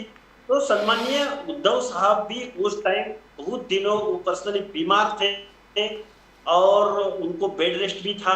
और ये सब सामने रखते हुए ये जो अपोजिशन जो प्रोपेगेंडा कर रही है वो तो महाराष्ट्र की जनता पूरी समझ चुकी है, और देवेंद्र फडणवीस साहब और भारतीय जनता पार्टी को ये महाराष्ट्र की जनता बराबर उत्तर देगी और एक अच्छा उद्धव साहब के साथ खड़ा रहेगी। आपने हके साहब अभी कहा कि सूरज चौहान और पाटकर के खिलाफ जो है एक पॉलिटिकली मोटिवेटेड केस है, बीजेपी का कहना है, और संजय राउत जी ने भी बोला, उद्धव जी ने भी बोला कि एसआईटी लगा रहे हो तो और भी एसआईटी लगाओ और 4-5 एसआईटी लगाओ। संजय राउत जी ने बोला कि 60 एमएलए लीडर्स है बीजेपी के जिनके खिलाफ करप्शन के चार्जेस है, उनमें बहुत सारे मंत्री भी हैं ईडी गवर्नमेंट में, उनके खिलाफ भी एसआईटी के लगाओ चार्जेस। एसआईटी आप सिलेक्टिव तरीके से सिर्फ हमारे लोगों को, ऑपोजिशन लीडर्स के लोगों को क्यों लगाते हो? मगर बीजेपी का कहना है कि हमारा ये सूरज चौहान जी और पाटकर जो है वो पॉलिटिकल लीडर्स नहीं है, वो करप्शन है, ये कोविड करप्शन के चार्जेस है, उसका इन्वेस्टिगेशन हो रहा है। कैग ने जो करोड़ रुपए के स्कैम जो बीएमसी जब चला रहे थे उद्धव जी, उसी का स्कैम का इन्वेस्टिगेशन के लिए एसआईटी बनाया है। ये कोई पॉलिटिकल टारगेटिंग नहीं है, this is clear case of action against corruption. हाके साहब, तो इसको आप कैसे लोगों को समझा देगो कि नहीं है, ये करप्शन नहीं है, ये पॉलिटिकल टारगेटिंग है? हाके साहब, ये पेंडेमिक पीरियड में कोरोना के साथ जूझने के लिए जो एक कैंप बनाए थे, ये सिर्फ शिवसेना की तरफ से नहीं थे। ये महाराष्ट्र में एसआईटी लग रही है, लगने दो, हम उसका वेलकम करते हैं, स्वागत करते हैं, हम उसको सामने जाएंगे। मगर देश में ये प्रोग्राम चल रहा था, सिर्फ सीबीआई ईडी को सिर्फ अपोजिशन लीडर्स के बारे में ये कैसा पता चलता है, इनको ही कैसे टारगेट करते हैं? मुझे एक एग्जांपल दीजिए, जो भारतीय जनता पार्टी का लीडर है, भारतीय जनता पार्टी का एमएलए एमपी है, अगर उन्होंने कोरोना पीरियड में जितने भी कैंप लगवाए वो उनकी कोई इंक्वायरी नहीं होती है। हमने महाराष्ट्र में, सम्मानीय संजय राउत साहब ने बोल दिया है, महाराष्ट्र में 40-50 लोग ऐसे हैं जो शिंदे गुट के हैं, उनको ईडी और सीबीआई ने नोटिस निकाली थी। मगर ये शिवसेना से बगावत करके जब भाजपा के साथ गई तो उनका आगे क्या हो गया? सन्मानीय अडसूल साहब है, वो जो खासदार है भावना गवळी, उनका क्या हो गया? सरनाईक साहब है, उनका क्या हो गया? और हमारे भारतीय जनता पार्टी के एमपी है पुणे जिला के राहुल कुल, उसकी जो शुगर फैक्ट्री है, वो शुगर फैक्ट्री में 500 करोड़ का मनी लॉन्ड्रिंग हो चुका है। इसके अपोज में हम तकरार दिया है, अर्ज कर दिया है, मगर उसके ऊपर कोई काम नहीं होता, उनका कोई इंक्वायरी नहीं होता। हमने अगर नोटिस दिया है, हमने अगर अर्जी किया है, हमने अगर तकरार दी है, उसके ऊपर इंक्वायरी ही नहीं होती सीबीआई की तरफ से, एसआईटी की तरफ से, सीबीआई की तरफ से। तो हम ये अपोजिशन के लोगों को, जो अपोजिशन भारतीय जनता पार्टी को अपोज कर रहे हैं, विरोध कर रहे हैं, उनके अगेंस्ट ये लोकशाही की जो स्वायत्त संस्थाएं हैं, इसको हाथ में लेके ये भारतीय जनता पार्टी अपोजिशन के लोगों को ज्यादा से ज्यादा कैसे तकलीफ हो ये देख रही है। हाके साहब, कांग्रेस एक प्लान से आगे बढ़ रहा है, उन्होंने एक रिसर्चेंट कांग्रेस है, प्लान तरीके से जा रहा है कि हर सेगमेंट ऑफ सोसाइटी। कांग्रेस का मल्लिकार्जुन खड़गे ने कहा कि महिला, दलित, ओबीसी, एससी एसटी, अल्पसंख्यक ये अत्याचार से पीड़ित है। BJP is doing atrocities, committing atrocities against all the segments of society. उन्होंने स्टैटिस्टिक्स निकाल के बता दें, 29% इंक्रीज इन क्राइम्स अगेंस्ट ये segment of society since Modi सरकार आया, 2014 से लेके 2022 29% इंक्रीज है। Congress is working to a plan कि ये सेक्शंस को हमारी तरफ कैसे खींचना है। माइनॉरिटी, कर्नाटक का एक जबरदस्त एक्सपेरिमेंट था, पूरे माइनॉरिटीज वन साइडेड कांग्रेस को सपोर्ट कर दिया। उद्धव जी, आपके माध्यम से आप एक बहुत बड़ा शक्ति बनकर उद्धव जी के पास आए हैं, तो महिला, ओबीसी, दलित, एससी एसटी, अल्पसंख्यक, इसको कैसे जोड़ने के लिए आपके पास क्या क्या प्लान है? उद्धव जी, आप लोग सब बैठ के क्या प्लान बना रहे हो कि ये सेक्शंस को न्याय मिले, सोशल जस्टिस, सोशल एम्पावरमेंट हो? हाके साहब, एक तारीख को हमारा मुंबई में, 1 तारीख को शिवसेना की तरफ से बहुत बड़ा मोर्चा निकलेगा। ये तो मुंबई के जो समस्याएं हैं, मुंबई में जो प्रशासन की तरफ से जो इरेगुलर कामें हो रही है, उसके अपोज में 1 तारीख को हम मुंबई में मोर्चा निकाल रहे हैं। और पूरे महाराष्ट्र में 12 करोड़ पॉपुलेशन है महाराष्ट्र का। इस महाराष्ट्र में ज्यादा से ज्यादा जो किसान है वो किसानों का एफआरपी उस दर उसको जो शुगर केन है उसको एफआरपी नहीं मिल रहा है, दूध को प्राइस नहीं मिल रहा है, हर एक किसानों को अभी हाँ सर, ये बताएं, एक मिनट लक्ष्मण आके साहब, अभी आपने कहा, आज आपने प्रेस कॉन्फ्रेंस करी थी शोलापुर में मिल्क प्राइस को लेकर के, दूध की प्राइस को लेकर के, वो क्या है जरा बताएं सर प्लीज। आज महाराष्ट्र में जो दूध मतलब मिल्क का प्राइस सब cooperative sector, private sector, government की तरफ से जितना भी दूध संकलन होता है, कलेक्ट होता है, उनमें से अभी जो 2-3 महीने के बाद, कोरोना पीरियड के बाद हमारे महाराष्ट्र में एक लंपी नामक एक बीमारी जानवरों में आई थी, जो दूध उत्पादक जानवर है, और उसको उभरते हुए 2-3 महीने में ये महाराष्ट्र का किसान थोड़ा आगे चल रहा था, थोड़ा अच्छी तरह से तरक्की कर रहा था। मगर ये जो प्राइवेट सेक्टर है, कोऑपरेटिव सेक्टर है, इन सब संस्थाओं ने दूध का प्राइस कम कर दिया है, और इतना कम कर दिया है कि जितना प्रति लीटर दूध का जो प्राइस होता है वो प्राइस कम करने के वास्ते महाराष्ट्र में ये दूध उद्योग है, जो मिल्क फैक्ट्री है, मिल्क सेक्टर है, वो पूरा खतरे में आ चुका है। इस महाराष्ट्र में गवर्नमेंट की तरफ से सिर्फ 1 या 1.5% दूध कलेक्ट होता है, और 98% दूध प्राइवेट सेक्टर और कोऑपरेटिव सेक्टर कलेक्ट करता है। इस महाराष्ट्र में दूध प्रोडक्ट और दूध के ऊपर जो प्राइसेस चलती है, उसके ऊपर महाराष्ट्र गवर्नमेंट का कोई भी ना इन्फ्लुएंस है, ना महाराष्ट्र शासन के पास कोई प्रोग्राम है। अगर कर्नाटक का उदाहरण लेते हैं तो कर्नाटक गवर्नमेंट प्रति लीटर प्राइवेट सेक्टर को, कोऑपरेटिव सेक्टर को प्रति लीटर 6 रुपीस का अनुदान देती है, सब्सिडी देती है। मगर महाराष्ट्र में इतना बड़ा दूध का कलेक्शन, दूध का प्रोडक्शन, देश में सबसे ज्यादा दूध का प्रोडक्शन होता है तो महाराष्ट्र में होता है, और इतनी बड़ी इंडस्ट्रीज अगर महाराष्ट्र में होती है तो इस दूध का कोई प्रोग्राम, दूध दरों का कोई प्रोग्राम, दूध का कोई नीति महाराष्ट्र शासन के पास बहुत दिनों से नहीं है। कहने का मतलब ये हुआ, एक मिनट सर लक्ष्मण आगे जी, ताकि हमारे दर्शक जो समझ सके, मैं भी समझ सकूं। कहने का मतलब ये हुआ कि जो कोऑपरेटिव हैं, मिल्क कोऑपरेटिव जो हैं, जो डेयरी फार्मर्स से जो दूध खरीदते हैं, उन्होंने प्राइस इतनी कम कर दी है कि आज की तारीख में जो फार्मर है, यानी जो गाय का जो मालिक है, जिसके पास डेयरी है, उसको उसकी कीमत नहीं मिल रही। यही कह रहे हैं ना आप? बराबर। तो क्या करेगा फिर वो? मतलब अगर वो प्रोडक्शन वैल्यू ही नहीं मिल रही तो कैसे आगे ये पूरी डेयरी इंडस्ट्री चलेगी कैसे सर?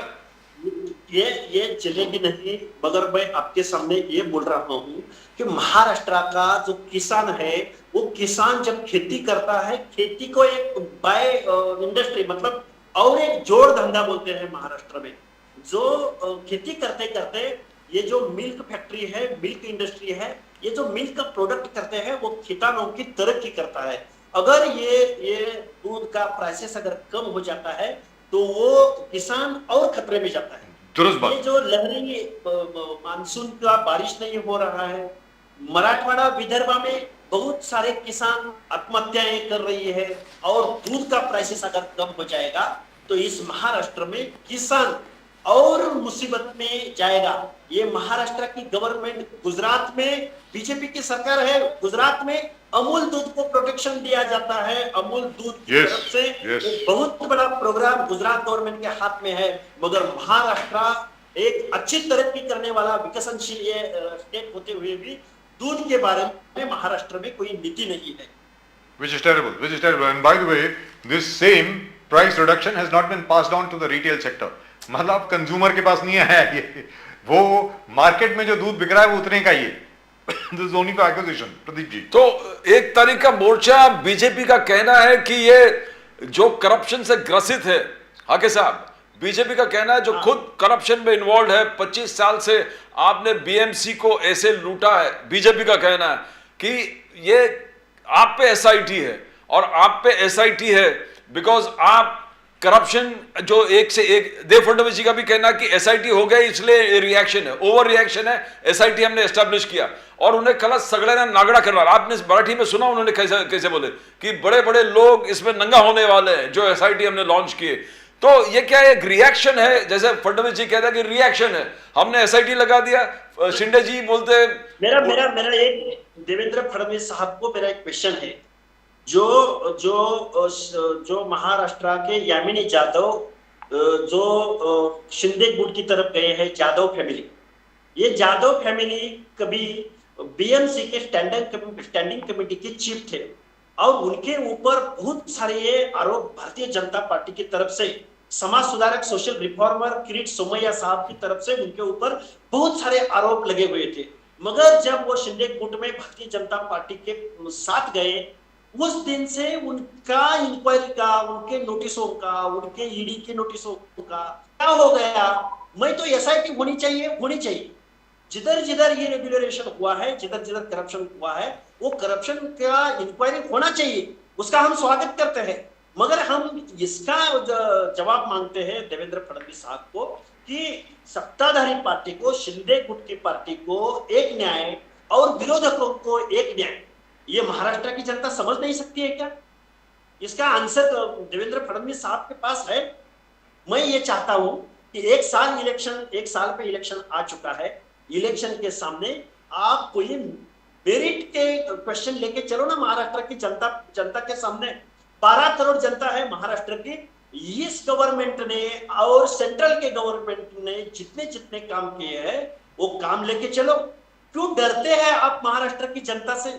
ऐसे कोई अपोजिशन के बारे में आप नोटिस निकाल के, एसआईटी लगा के, उनके ऊपर बुलडोजर लगा के, उनको हरेश करके ये महाराष्ट्र की जनता समझ नहीं सकती है। ये तो खुद फंसने वाले हैं भारतीय जनता पार्टी और शिंदे गुट।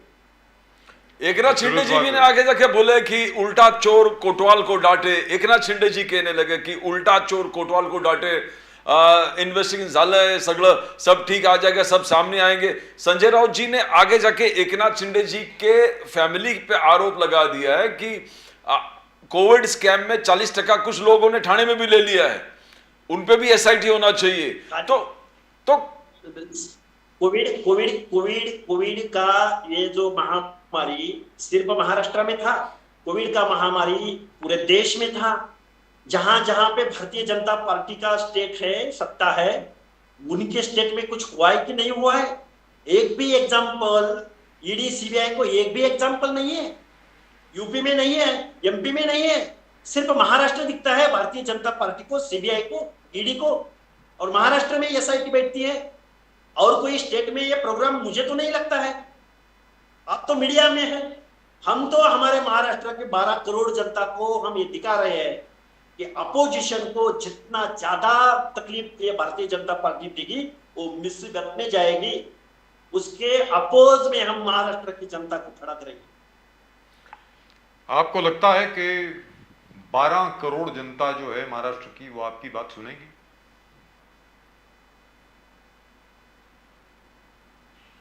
बोलिए।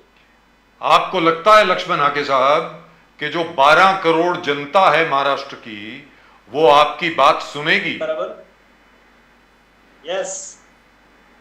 भारतीय ये महाराष्ट्र की 12 करोड़ जनता है, ये हमारा शिवसेना और महाविकास आघाड़ी का जरूर सुनेगी। अगर उसका एग्जाम्पल लेना है तो लोकल बॉडीज का सिर्फ इलेक्शन ये भारतीय जनता पार्टी और शिंदे गुट ने लेना चाहिए। दूध का दूध और पानी का पानी हो जाएगा। महाराष्ट्र की जनता किसके पीछे है ये अगर इलेक्शन हो जाएगा तो समझ में आ जाएगा। ये फर्जी सर्वे, फर्जी एडवर्टाइज, ये इतने परसेंटेज से पॉपुलर है, ये इतने परसेंटेज से पॉपुलर है, अरे इसका साइज क्या है, ये किसके पास सर्वे करने के लिए गए? एक इलेक्शन लोकल बॉडीज का ले लीजिए, सिर्फ मुंबई का बीएमसी का इलेक्शन ले लीजिए, इसके समझ में आएगा। हम जनता के दरबार में जाएंगे और न्याय मांगेंगे उसके सामने। दुरुस्त बात है। लक्ष्मण हाके साहब, बहुत बहुत धन्यवाद आपका, हाँ हमारे साथ जुड़ने के लिए। बहुत मजा आता है आपसे बात करके। शोलापुर से आप जुड़े हुए हैं इस वक्त हमारे साथ। We are so proud to have you with us. थोड़ा नेटवर्क इश्यू था, थोड़ा नेटवर्क नहीं, लेकिन इसलिए अच्छा थोड़ा है, सबको समझ में आ गया, आपका संदेश सब तक Yes, चला गया है, इसमें कोई दो राय नहीं है। लक्ष्मण आगे साहब नमस्कार। Thank you. नमस्कार, नमस्कार। वंदे मातरम, जय हिंद, जय महाराष्ट्र। नमस्कार, जय हिंद, जय महाराष्ट्र, जय भारत, जय न्यूज नेशन। नमस्कार सर, जय। Yes. Thank you so much, sir. Really and truly wonderful. That was wonderful talking to Mr. Lakshman Hake, as usual. And nation now, sorry. right, sir, Nation Now, sir. Thank you very much. I didn't know you were still with us. Yes, Nation now. yes. Thank you very much, sir. So Thank kind you of very her, I much. mean. So nice of you. We need to understand the BJP strategy of social empowerment. They said social justice, social empowerment. हाके साहब के साथ बैठ के इसको समझना पड़ेगा। UP में यहाँ किस प्रदीप प्रकार जी- से रेवोल्यूशन उन्होंने कहता है कि BJP did a fantastic social justice and social empowerment campaign. भले यहाँ से कुछ मंत्री बने हैं सर यूनियन कैबिनेट में, बट इज दैट ट्रांसफॉर्मेशन? 2-3 मंत्री बनाना या 4 मंत्री बनाना? लेकिन प्रदीप जी, सबसे बड़ी बात यहाँ पर ये होती है कि जैसे कर्नाटक में the entire milk industry, that Nandini, gets total protection of the state government. Yes. Amul gets total protection of the state government in Gujarat. Why don't we give protection to our dairy farmers in Maharashtra? Exactly. Now that's something which I find somewhat puzzling and bewildering. I'm not sure what is the thinking behind it. Do we have any comments today? Do we have any comments? All right. Can we have any? Can we have the comments on, please? Let's take a look before we go. I would love to read out the comments here. Right. So please start the show with "Bless the Monarchy" and end with "Long live the King." All right. चलिए साहब आगे चलिए। Darwin साहब ने लिखा है, ये this is Charles Darwin from Galapagos Islands. Terrorism and blind Islamic are more or less the same. They are the international gang. They are a big threat to international peace. This, I think, is to do with Mr. show. Sudipto Sen. Yes, bilkul sir. The maker of the Kerala story. Exactly. Modi destroyed India racially and economically. He preached hatred, nook and corner of India. That's what Joy Peter says. चलिए साहब आगे चलिए। Rahul Gandhi, ISS and other cabal must feel like total asses after seeing Modi's welcome and the Indian diaspora's response. Mr. Vishnu Kapoor, do you think India wants to go back to Sonia Pappu days? You must be kidding, joking. Right, that's it. That's all that we've got for today. I don't know why we have still not read out all the comments that came in for Dr. Shagun Gupta. I think there's a bias against her. We are in our production team. But in any event, please do send in your comments. आप अपने comments जरूर भेजें यहाँ पर nation now पर। मैं और प्रदीप जी पूरी कोशिश करेंगे आपके ज़्यादा से ज़्यादा comments पढ़ने के लिए यहाँ पे। आप ज़रूर अपने comments भेजें and do subscribe to Nation Now. As you know, Nation Now is always with you and we try to present all sides of the story. We don't just take sides, we present all sides of the story so that you can make up your own mind. This is And probably your show is one of the most neutral shows in the country. Absolutely neutral. It's our show, Pradeep. Yes, it's our show. That's what I said. But you Right. conduct it. Right, that's it. I don't conduct it. I just wait for the cue from you. In any event, from both Pradeep ji and myself, आप सब लोगों को नमस्कार. जय हिंद, जय महाराष्ट्र, जय भवानी, जय Shivaji, Vande Mataram. Vande Mataram.